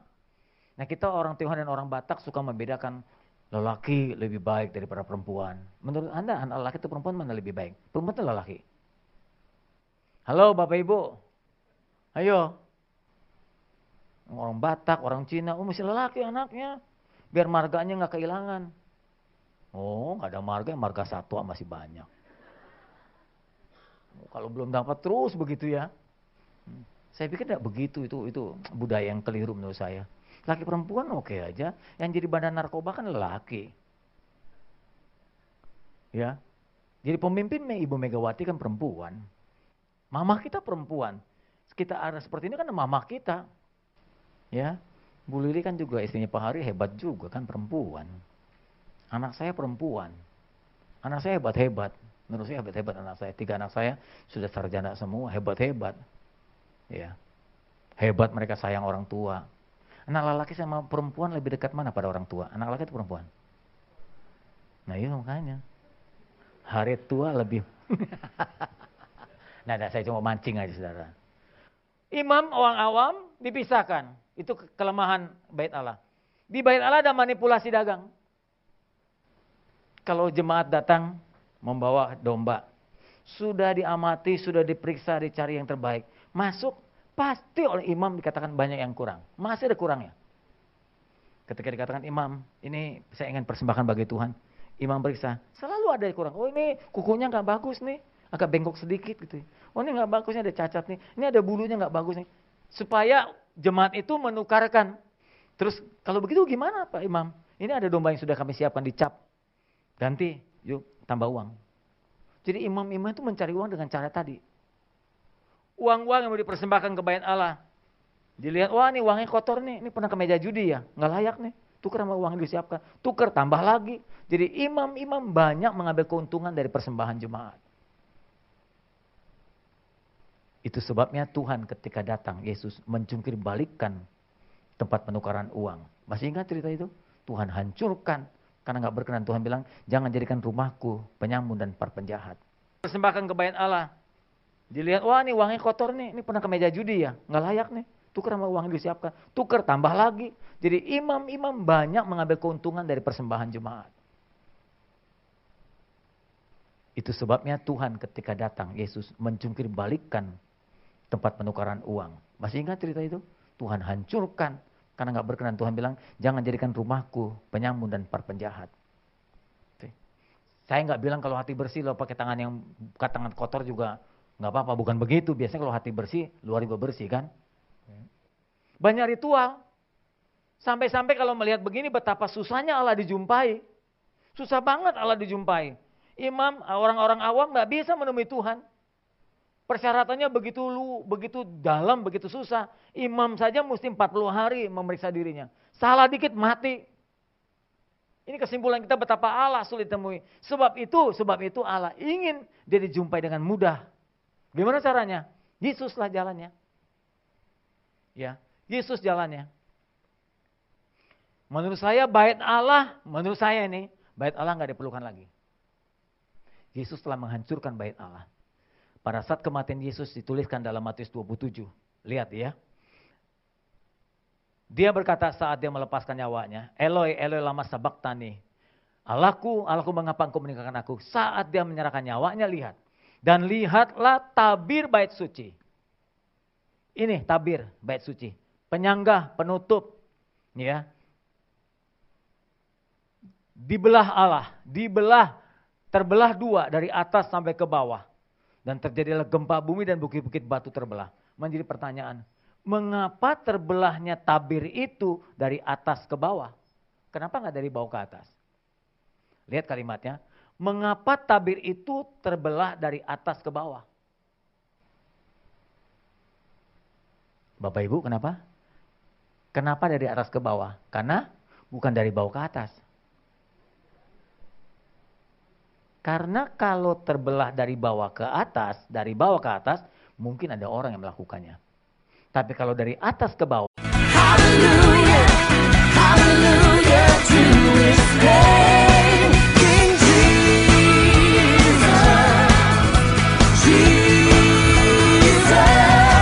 we pray. Saya baru pertama kali ada di sini. Saya berterima kasih diberi kesempatan untuk bisa menyampaikan firman Tuhan hari ini. Puji Tuhan, hari ini untuk ibadah yang kedua saya sampaikan tentang bait Allah. Isu tentang pembangunan bait Allah ini. Tadi pagi saya berbicara tentang kesesatan, tentang pesan akhir zaman bahwa Tuhan akan datang. Kali ini ada hubungannya tentang kedatangan Tuhan dengan pembangunan bait Allah yang ketiga. Isunya bahwa bait Allah telah dibangun tanggal 17 Maret yang lalu dan diselesaikan 20 Maret yang lalu. Begitu ya.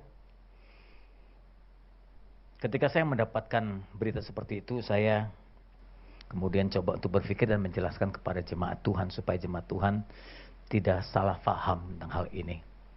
Menjadi sebuah tema, perlukah bait Allah dibangun kembali?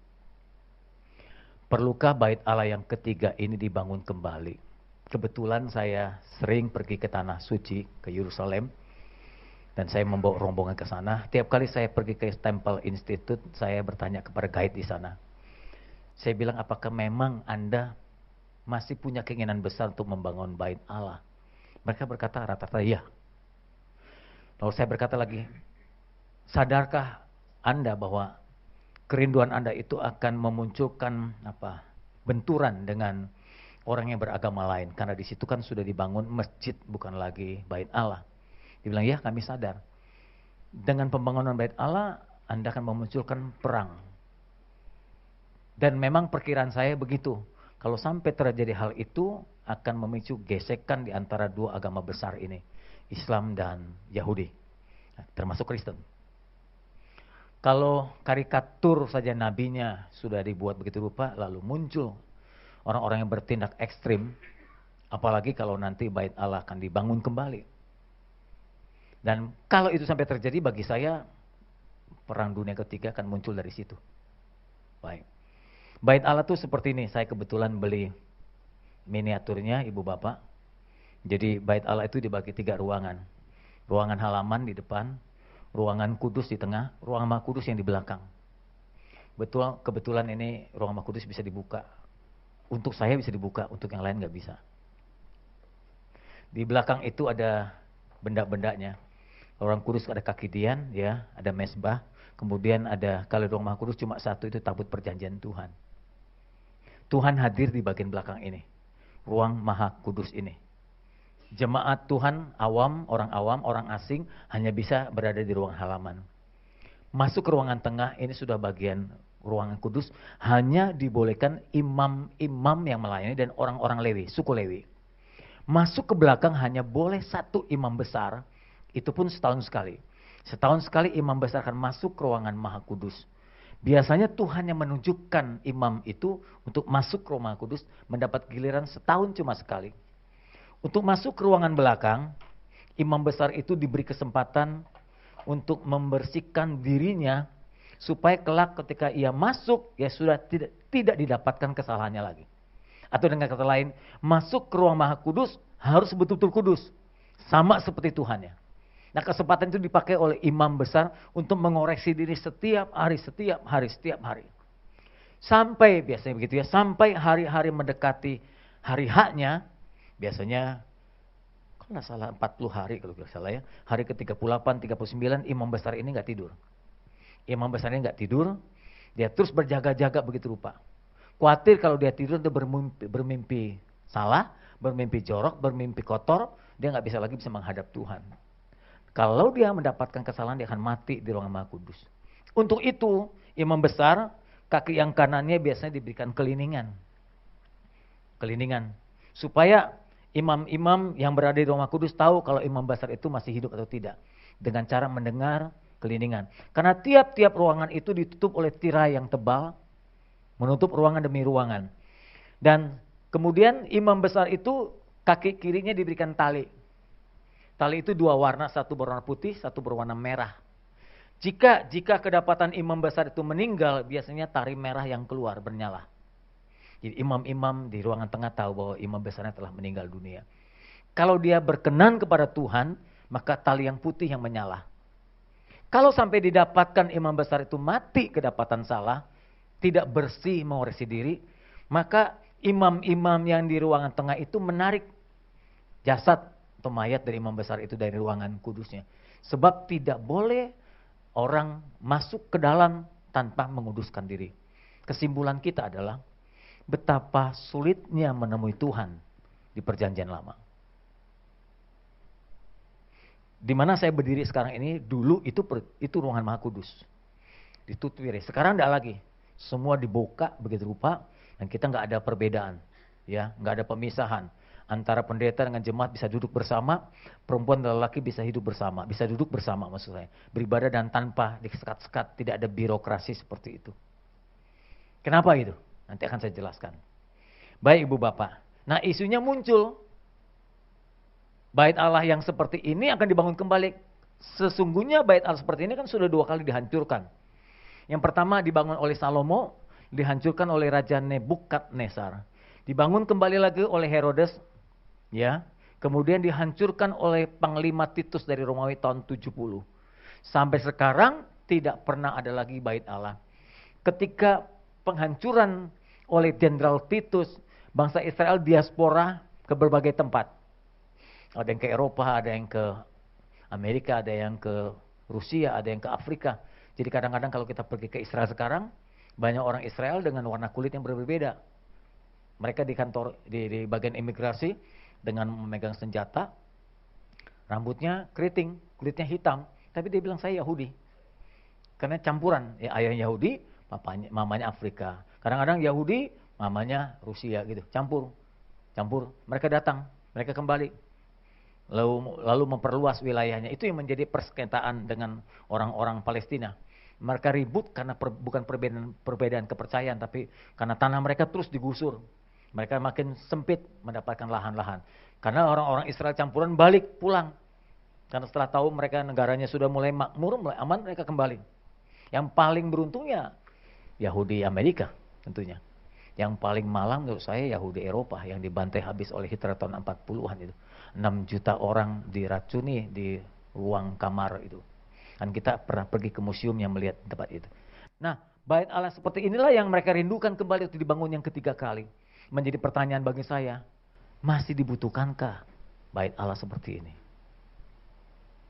Menurut saudara gimana? Sebelum dijawab itu, saya munculkan pertanyaan, mengapa Allah izinkan 2 bait Allah dihancurkan? Mengapa Allah biarkan rumahnya dihancurkan oleh bangsa kafir? Pertama Nebukadnezar dari Babel tidak kenal Tuhan. Kedua oleh Romawi juga yang tidak kenal Tuhan. Mengapa Tuhan biarkan rumahnya dibangun 2 kali dihancurkan? Orang-orang yang tinggal di pinggiran, kalau dihancurkan oleh polisi apa yang suka merusak, memberi, Satpol PP, mereka rusak, ya, mereka marah dengan segala pembelaan. Mereka bilang, ini kan tempat tinggal saya sudah bertahun-tahun, kami bayar tiap bulan iuran segala macam gitu. Nah, tapi Allah biarkan rumahnya sendiri yang dibangun dengan susah payah dibiarkan dihancurkan oleh bangsa lain. Mengapa itu terjadi? Bukankah Allah Maha Kuasa? Jadi sebelum menjawab pertanyaan yang kedua tadi, masih diperlukankah pembangunan bait Allah yang kedua? Jawab dulu yang pertama. Mengapa Allah membiarkan bait Allah yang kedua? Dua-duanya dihancurkan oleh bangsa lain. Nah, dari jawaban itu kita akan dapat jawaban yang kedua. Baik Ibu Bapak, saya coba jelaskan. Sekali lagi, sangat menarik kalau membahas soal pembangunan bait Allah. Karena ini ada hubungan dengan akhir zaman. Kalau saya bicara tentang akhir zaman, salah satu topik pembicaraan adalah bait Allah merupakan, pembangunan bait Allah merupakan salah satu tanda kedatangan Tuhan yang kedua kali. Kan banyak tandanya. Salah satunya ini. Ya, chip yang dimasukkan di tangan, di dahi juga merupakan tanda kedua. Lalu Nebukadnezar, patung Nebukadnezar merupakan tanda yang ketiga tentang kerajaan-kerajaan pemerintahan yang ada di bumi. Itu merupakan semua tanda-tanda. Mari kita mulai bahas tentang bait Allah ini. Saya memberikan judul, mengapa Allah mengizinkan 2 baitnya dirobohkan. Masih jam lebih saya tidak bisa bergerak. Karena mereka keluar sekali begitu banyak. Anda bayangkan kalau dua-duanya beribadah dengan umat yang begitu banyak. Saya khawatir dia bergesekan. Dr. Asher mengatakan, bertahun-tahun mereka menyelidiki, ternyata tabut perjanjian Tuhan yang diletakkan di Ruang Kudus itu ada di sini. Di Dome of Spirit, bukan Dome of the Rock, Dome Spirit di sini tabut. Berarti bangunan bait Allah ada di sini. Seperti yang tadi saya gambarkan. Bangunan bait Allah di sini, sehingga tidak perlu lagi menghancurkan masjid itu. Berhubungan dengan datangnya Mesias, datangan Tuhan yang kedua kali, orang-orang Islam yang dulu pernah dikuasai oleh Raja Sulaiman Agung mengetahui bahwa Mesias akan datang. Dan kemudian Mesias akan masuk ke pintu gerbang emas, kemudian masuk ke Yerusalem, kemudian menjadi imam di dalam bait Allah. Bait Allah tidak ada, sebab itu orang-orang Yahudi berkewajiban membangun bait Allah, supaya nanti kalau Mesias datang untuk kedua kalinya, bait Allah telah tersedia. Dan dia menjadi imam besar selama-lamanya bagi orang-orang Yahudi. Raja Sulaiman tahu berita ini. Lalu waktu dia menguasai gerbang ini, dia tutup. Gerbang itu ditutup, ya seperti yang digambarkan tadi. Gerbang itu ditutup, gerbang emasnya, di tembok sampai sekarang masih. Karena mereka percaya Mesias akan turun dari Bukit Zaitun, melewati lembah Yordan, melewati lembah Kidron, melewati lembah Kidron, lalu masuk ke tembok gerbang emas, kemudian masuk ke bait Allah, lalu menjadi imam besar di sini.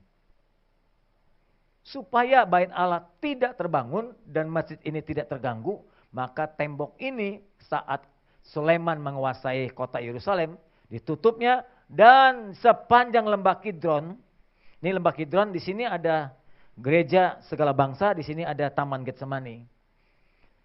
Mereka bangun kuburan supaya Yesus atau Mesias tidak lewat sini. Karena ada sebuah keyakinan orang Yahudi nggak boleh injak kuburan. Karena kuburan bagi orang Yahudi adalah lambang kematian. Jadi orang Yahudi tidak suka dengan kematian.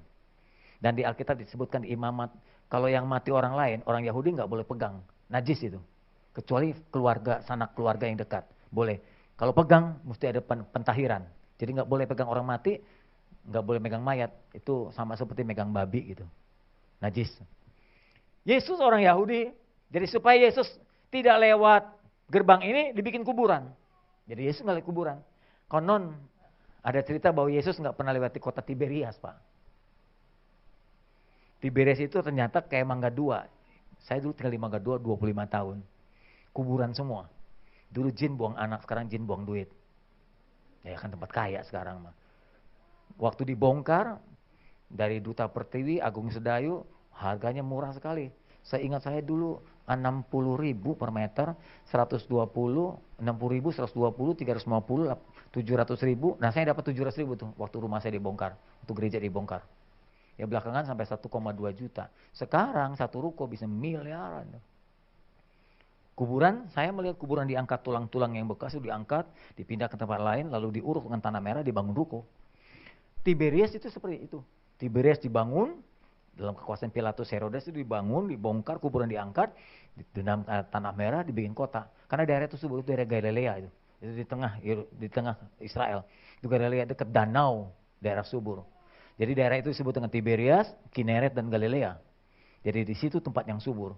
Dibangun lalu diserahkan ke Kaisar Romawi. Waktu itu yang berkuasa adalah Kaisar Tiberius. Sehingga daerah itu disebut dengan nama Tiberias. Jadi nama Tiberias itu dari Kaisar Tiberius. Halo? Jadi gereja Tiberias atau nama Tiberias bagus enggak? Kurang. Mestinya GBI Galilea, begitu. Amin. GBI Kineret, begitu. Tuhan Yesus tuh nggak pernah injak kota Tiberias karena itu kuburan. Jadi kalau dia mau lihat Tiberias ke Gadara itu, dia lewat danau. Kalau dia punya duit, dia bayar. Yesus gitu. Kalau nggak ada duit, dia jalan kaki di atas air. Yesus tuh hemat banget. Jadi ada duit, dia bayar perahunya. Ya kalau kemahalan, dia jalan kaki. Orang-orang Muslim percaya Yesus Mesias nggak bakal lewat sini. Jadi kalau nggak lewat sini kan nggak jadi imam. Kalau nggak jadi kan bait Allah nggak perlu dibangun. Kalau bait Allah dibangun, masjid kan aman gitu. Ujung-ujungnya begitu. Nah orang Yahudi bukan orang bodoh, orang pintar. Dia berkata lagi, orang yang dikubur di daerah sini, sekarang ini, akan mengalami kebangkitan yang pertama ketika Mesias akan datang. Jadi sekarang tanah ini menjadi tanah yang mahal. Kubur di sini sangat mahal sekali.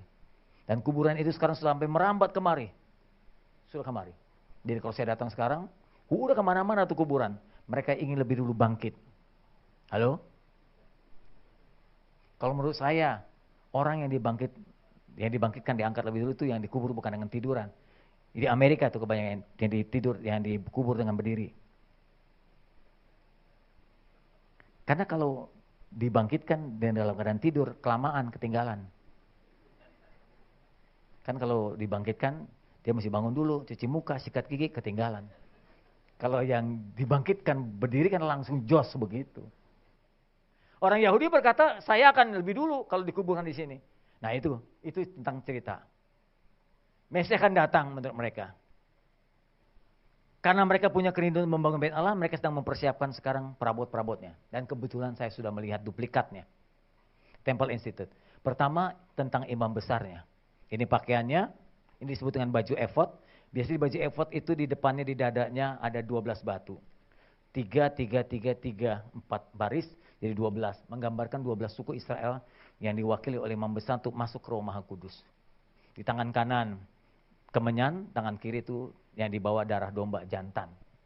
Dan mereka sudah mencari, mereka telah memuridkan keturunan Harun, turunan imam besar, keturunan yang punya genetik imam-imam.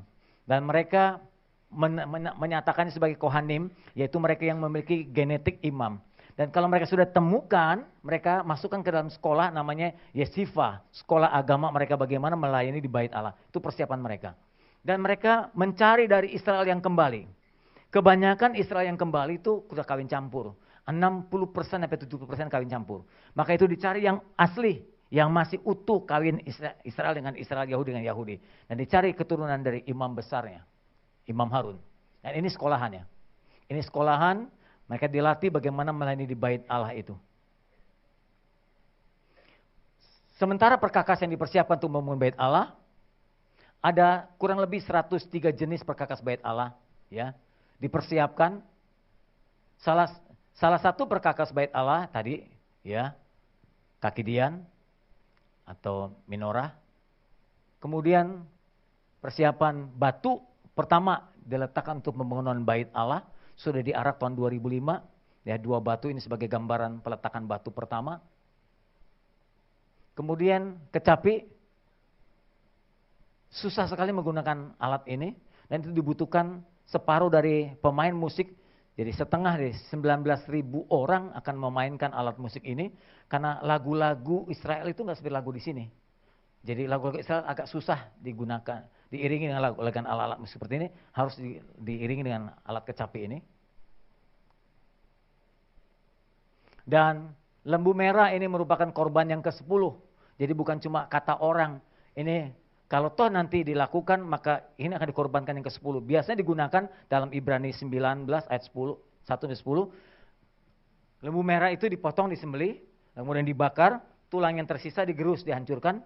Dan itu digunakan untuk disiramkan ke tanah di mana bait Allah akan dibangun, satu. Kedua, dicampurkan air untuk menyucikan perabot-perabot bait Allah untuk ditahirkan, disucikan. Demikian juga dituangkan ke imam-imam yang melayani Tuhan supaya ditahirkan dan disucikan. Itu gunanya tulang dari lembu merah itu. Dan ini peternakannya mereka coba mencari, mereka coba mengusahakan untuk mendapatkan lembu merah. Ini pernah ditemukan bayi lembu merah.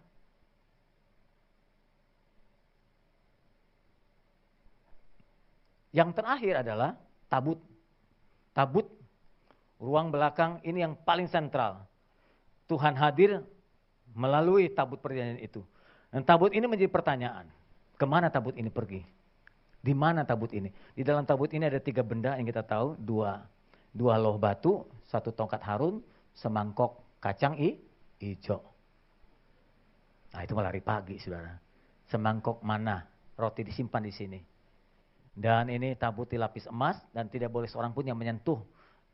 Orang-orang Lewi kalau mau masih perlukah bait Allah yang ketiga dibangun kembali.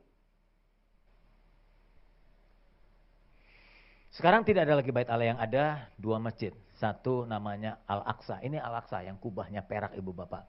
Jadi di tanah yang pernah dibangun bait Allah, dibangun 2 masjid. Satu Al-Aqsa, dipercayai Muhammad mendapatkan wahyu di sini, Isra Mi'raj di sini, lalu naik ke surga juga di sini. Jadi ini menjadi tempat suci bagi orang-orang muslim.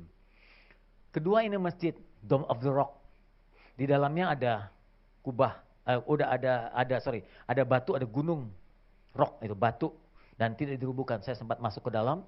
Di dalamnya dibangun bangunan yang indah, karpet yang tebal, dinding-dinding masih sebagian lapis emas begitu ya. Kubahnya pun dari emas. Ini dipercaya Nabi Ibrahim atau Abraham mempersembahkan anak tunggalnya. Menurut iman kita, orang Yahudi mengatakan Ishak, anak pertama dari Sarah, tapi menurut mereka orang-orang saudara-saudara kita yang muslim, Ismail yang dipersembahkan di sini. Dan ini juga tempat suci bagi umat Islam, Yahudi dan Kristen sendiri. Tidak ada bait Allah di sana. Yang seperti ini sudah tidak ada lagi, yang ada 2 rumah ibadah ini. Berita yang masuk bulan Maret kemarin mengatakan bahwa bait Allah akan dibangun tanggal 17 Maret. Kalau sudah 17 Maret, berarti siap-siap. Antikris akan datang. Sudah itu kemudian terjadi sengsara besar. Sudah itu kan nanti datang Tuhan yang kedua kali di awan-awan menyongsong kita menyambut pengantin dan mempelainya. Kalau memang bait Allah yang dibangun. Beritanya seperti ini. Ada berita mengatakan bahwa tepat pada pergantian Perdana Menteri Israel 17 Maret, pembangunan bait Allah akan dimulai dan akan diselesaikan dalam 3 hari.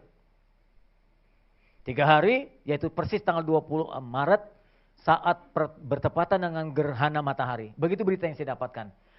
Saya berharap ibu bapak mendapatkan berita yang sama. Lalu buat saya galau. Saya terusik untuk memberikan penjelasan seperti yang saya khotbahkan pada hari ini. Pembangunan bait suci merupakan salah satu nubuatan yang segera akan digenapi. Dimulai dengan kita bicara tentang Moshe Dayan. 7 Juni 67 Moshe Dayan, Menteri Pertahanan Israel itu pertama kali datang ke tembok ratapan di mana bait Allah pernah dihancurkan, tersisa tembok barat. Tembok itu bukan tembok bait Allah, tembok gang bait Allah. Jadi kalau ini bait Allah ada gang, biasanya imam besar masuk dari gang, jemaat datang dari depan. Kalau imam besar dari samping masuk ke bagian pintu belakang. Kalau imam-imam masuk dari samping pintu tengah ke ruangan Maha Kudus, gitu ya. Ayo. Moshe Dayan masuk ke tembok ratapan yang sekarang masih ada. Dan dia menyatakan begini, kami yang pernah meninggalkan ruang Maha Kudus atau Bait Allah itu akan kembali dan tidak akan lagi pernah meninggalkan tempat itu. Jadi setelah mereka rebut, mereka akan terus menetap di situ dan membangun Bait Suci itu. Rabi kepala tentara Israel juga berkata sama. Dia berkata, dengan suara sangkakala Bait Allah pernah dirobohkan, dengan suara sangkakala Allah juga Bait Allah akan dibangun. Jadi dari dua orang ini kelihatan betapa niat besarnya mereka yang membangun Bait Allah. Ariel Sharon mengunjungi Bait Suci tahun 2000, tanggal 26 September. Dia ditentang habis oleh orang-orang Muslim karena dianggapnya tempat Bait Suci itu kan tempat suci orang-orang Islam. Kalau diinjak oleh orang Yahudi, mereka marah. Ariel Sharon datang ke situ, terjadilah demo yang hebat, ya. Kemudian, ya, di tempat di mana Ariel Sharon pernah ada, itu tempat di mana masjid tadi yang sudah saya gambarkan, Dome of the Rock dan Al-Aqsa, menjadi kiblat bagi Nabi Muhammad sebelum Nabi Muhammad mengarahkan kiblat ke Mekah Madinah. Seluruh orang Muslim kiblatnya ke Masjid Al-Aqsa, mengarah ke Yerusalem itu. Jadi kalau mereka sembahyang mengarahnya ke sana. Dipindahkan oleh Muhammad ke Mekah Madinah. Dan sekarang menjadi pertanyaan, mungkinkah orang Yahudi membangun Bait Allah di tempat yang sama? Jadi untuk itu dicari dulu tempatnya. Di mana sesungguhnya Bait Allah dulu pernah dibangun? Ini tempat Bait Allah dibangun. Seluas ini. Sekarang yang ada sebagai gantinya adalah dua masjid berhadapan-hadapan.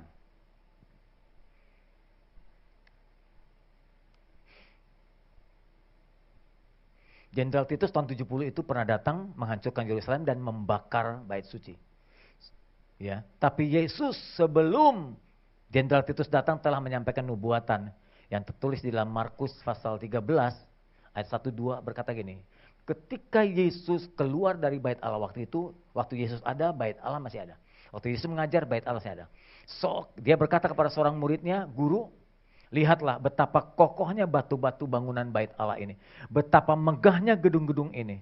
Lalu Yesus berkata kepada muridnya, kau lihat gedung-gedung yang hebat ini? Nanti tidak satu batu pun akan dibiarkan terletak di atas batu yang lain. Semua akan diruntuhkan. Waktu Yesus bicara itu tahun 33-an gitu, tahun 33. 36 tahun setengah kemudian, tahun 70, Bait Allah dihancurkan. Jenderal Titus datang, menghancurkan Yerusalem. Titus sebetulnya melarang murid-murid dan prajuritnya untuk menghancurkan tempat suci. Jadi memang biasa dalam peperangan rumah suci tidak boleh. Masjid, wihara, ya, gereja, ya, tempel itu nggak boleh diganggu mestinya. Tapi karena prajurit Romawi melihat ke dalam Bait Allah banyak dilapis emas dan benda-benda perabotan emas, mereka jarah. Ingat nubuatan Yesus, tidak satu batu pun berdiri di atas batu yang lain. Tuhan kalau nubuat nggak pernah salah. Kalau pendeta nubuat bisa salah. Itu namanya nubuat. Kalau Yesus nubuat. Itu bedanya antara Yesus dengan kita. Yesus berkata tidak ada satu batu berdiri di atas batu yang lain. Bagaimana mungkin bisa terjadi? Prajurit Romawi masuk ke dalam menjara, akhirnya terjadi kebakaran. Akibat kebakaran, api melelehkan lapisan emas. Masuk ke bawah. Lantai dari Bait Allah, nat antara satu tehal dengan tehal lain, satu keramik dengan keramik lain, itu besar. Karena tehalnya dibuat dari batu gunung. Kalau sekarang kan dari marmer, dari keramik, jadi natnya sangat kecil sekali. Akibat nat yang besar, cairan emas yang terbakar itu meleleh dan masuk ke dalam lubang-lubang nat. Prajurit Romawi menggalinya. Mengambil emas coran tadi. Ya, kucuran dari kebakaran ini. Bahkan di dalam, katanya dalam diceritakan ada sebagian terisi oleh coran emas. Mereka gali sampai akhirnya tidak ada batu Bait Allah lagi yang berdiri. Seluruhnya runtuh dan tergali hebat. Tahun 70 nubuatan itu tergenapi. Kurang lebih ada 600.000 orang saat itu orang-orang Yahudi yang terbunuh pada saat Panglima Titus menyerbu kota Yerusalem. Perabot-perabot Bait Allah dibawa, dijarah ke Romawi. Sekarang tentang lokasi yang sedang diselidiki, untuk membangun bait Allah yang ketiga. Sebetulnya lokasi ini dulu dimiliki oleh Ornan, orang Yebus dari Yerusalem, pernah dibeli oleh Daud dengan 50 shekel untuk dibangun oleh anaknya Salomo, bangunan bait Allah itu.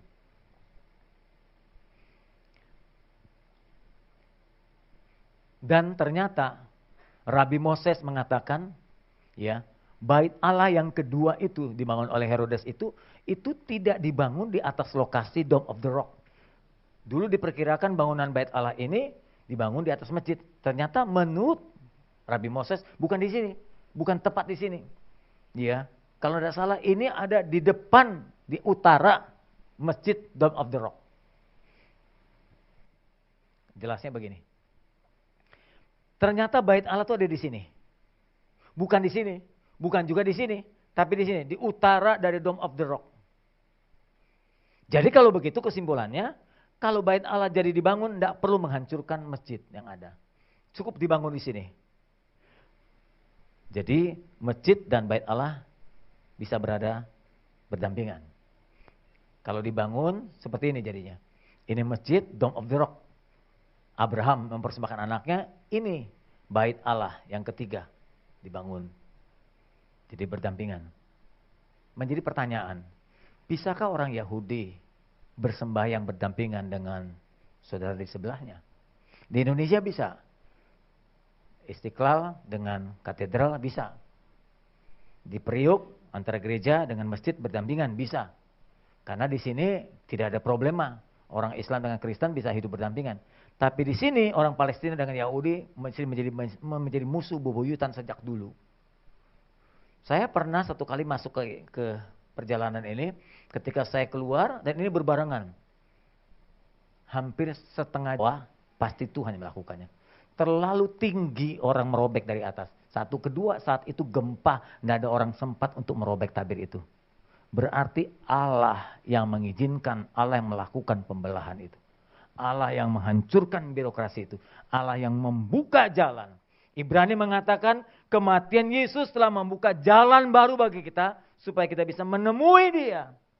Jadi dengan mati Yesus terjadi gempa, orang dari halaman langsung bisa melihat Allah di Ruang Maha Kudus. Tidak lagi mati. Dulu melihat tabut atau masuk ke Ruang Maha Kudus, melihat saja langsung bisa mati. Apalagi menyentuh. Tapi dengan kematian Tuhan dia membuka jalan baru. Sehingga orang dari halaman langsung melihat ke Ruang Maha Kudus.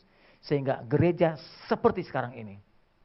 Dari halaman belakang bisa langsung melihat panggung di depan. Kita tidak ada pemisah, semua sama di mata Tuhan. Memang begitu awalnya.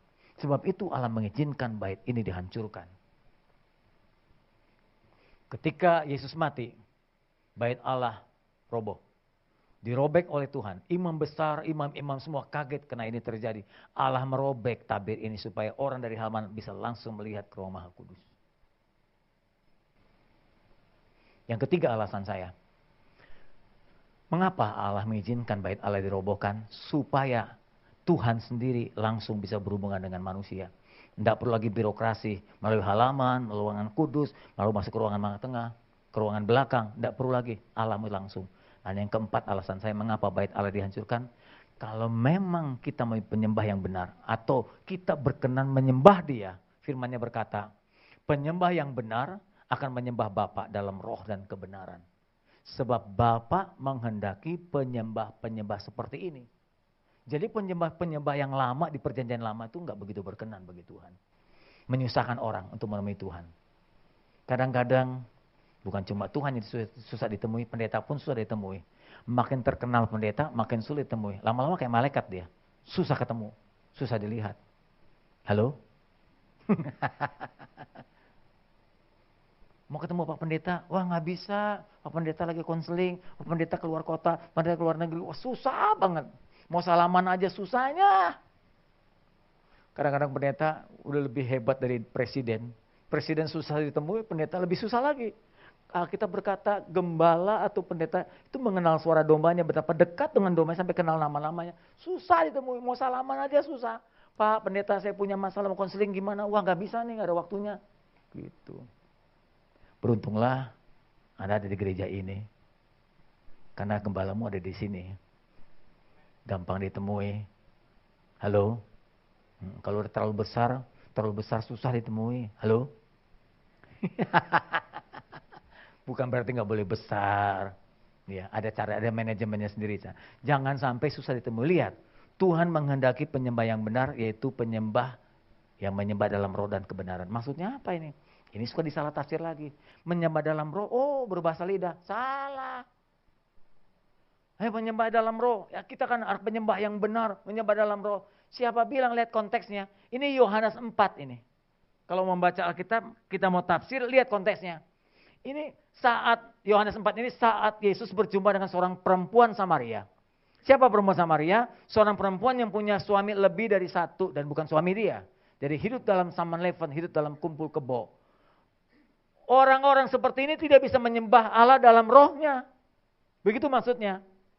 Orang hidup dalam perzinahan tidak bisa hidup menyembah dalam kebenaran. Makanya Tuhan berkata, waktu Yesus berjumpa dengan perempuan itu di sumur, dia bilang, penyembah yang benar bukan menyembah di gunung, bukan menyembah di Yerusalem, bukan menyembah di bait Allah.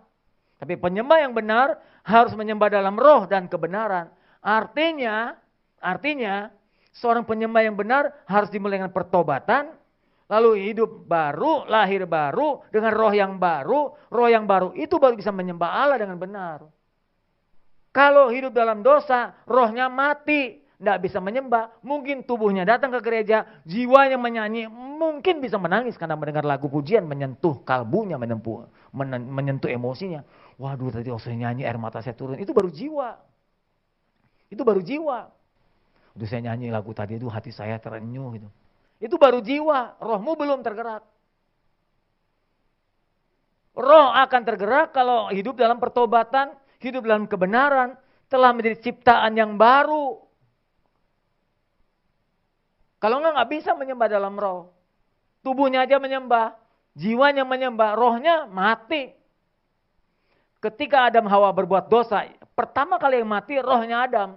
Dia bisa berhubungan dengan Allah, lalu diusir di Taman Eden.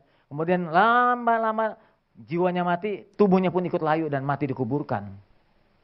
Itu dibilang mati dalam Kristus dan bangkit dalam Kristus. Hidup dalam pertobatan, lahir baru, diberikan roh yang baru, lalu hidup dalam kebenaran. Nah, itulah penyembah yang benar. Bukan berbahasa lidah.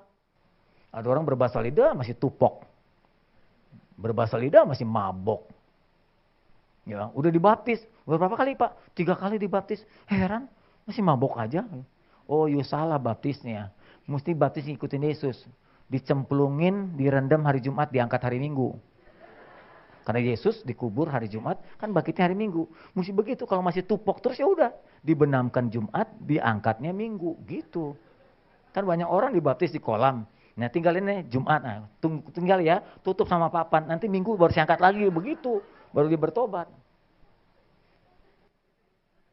Penyembah yang benar. Lalu yang kelima, alasannya mengapa bait Allah dirobohkan Tuhan? Karena kita sendiri, Yesus sendiri menjadi bait Allah. Allah hadir di sini melalui tabut. Kehadiran Allah dulu tidak diketahui dengan jelas. Dengan datangnya Yesus, kehadiran Allah jadi jelas. Yesus itulah wujud Allah. Hadirat Allah sepenuhnya di situ. Tidak lagi melalui tabut. Menurut saya tabut nggak perlu dicari lagi, nggak perlu dicari lagi. Bait Allah nggak perlu dibangun lagi. Yesus sudah jadi ganti kehadiran Allah yang penuh. Jadi lihat Allah, lihat Yesus saja. Karena Yesus mewakili seluruh kepenuhan Allah. Yesus itu adalah bait Allah. Dan, sebentar nih saya singgung tadi. Yesus pernah berkata, waktu dia akan diadil imam besar, dia berkata, rombak bait Allah ini. Yang dimaksud tubuhnya. Rombak dan hancurkan, bunuh bait Allah ini. Dalam 3 hari aku akan mendirikan kembali. Tadi beritanya 3 hari bait Allah akan dibangun secara fisik. Tanggal 17 dibangun, 20 Maret akan selesai. Saya nggak yakin tuh. Secanggih manapun teknologi nggak bakal bisa bangun dalam 3 hari. Bait Allah tuh rumitnya luar biasa. Lalu imam besar berkata gini, lalu kata orang Yahudi kepadanya, 46 tahun dulu orang membangun bait Allah. Masakan engkau membangun dalam 3 hari? Nah ya, sama-sama salah ngerti. Imam-imam berkata tentang bait Allah ini, Yesus berkata tubuhnya sendiri. Kan lain konteksnya itu, lain objeknya. Jadi menurut saya nggak mungkin 3 hari bait Allah akan dibangun. Butuh mungkin beberapa tahun untuk membangun bait Allah kembali. Yang terakhir alasan saya, mengapa bait Allah mesti dirobohkan? Karena kita sendiri adalah bait Allah. Di dalam diri kita ada roh Allah. Dulu roh Allah masuk ke bait Allah. Sekarang roh Allah ada dalam kita. Amin. Kata Alkitab dalam Yohanes, roh di dalammu lebih besar daripada roh yang ada di luar. Jadi nggak perlu takut dengan roh luar. Amin. Ya kebetulan saya dulu tinggal di kuburan di Mangga 2. Orang pulang dari gereja, salibnya gede, Alkitab di tangan. Lewat kuburan, lewat rumah saya. Lumpang-lumpang anak babi melewat. Kebetulan saya dengar, saya kan di belakangnya. Saya bilang, kenapa mesti permisi? Bilang diri anak babi. Nah, kalau lu anak babi, yang di atas siapa? Kamu ngakui anak Allah, lalu kamu ngaku sekarang anak babi, lalu di atas siapa? Menghina banget kan begitu. Salib gede, Alkitab di tangan, ngomong anak babi mau lewat. Katanya roh Tuhan dalam kita lebih besar. Tapi lewat tempat begitu ketakutan. Tubuh kita bait Allah. Tidak tahukah kamu bahwa tubuhmu bait yang kudus di dalammu, roh kudus yang kamu peroleh dari Allah. Bahwa kamu bukan milikmu sendiri sebab kamu telah dibeli dengan harga yang mahal. Karena itu muliakan dengan tubuhmu. Perlukah bangun bait Allah? Terakhir. Swear terakhir ya. Perlu. Sebentar. Menurut ayah perlu nggak? Menurut saudara? Teguh A, ibu perlu nggak bu? Udah saya uraikan tadi, perlu nggak? Perlu nggak Pak? Nggak perlu ya. Orang Yahudi dengar marah dia lupa. Bapak Ibu ini di belakang, perlu nggak bait Allah dibangun? Serius nih? Kalau gitu kita ngomong sama orang Yahudi nanti. Lihat alasan saya. Secara teologis, bait Allah nggak perlu lagi dibangun. Nggak ada gunanya. Nggak ada gunanya. Karena Tuhan Yesus sudah menjadi bait Allah itu sendiri. Satu, secara teologis. Hadirat Allah di ruang Maha Kudus sudah diganti dengan hadirat Yesus. Jadi nggak perlu bait Allah. Setuju? Baik. Tapi jangan lupa, orang Yahudi, orang Israel itu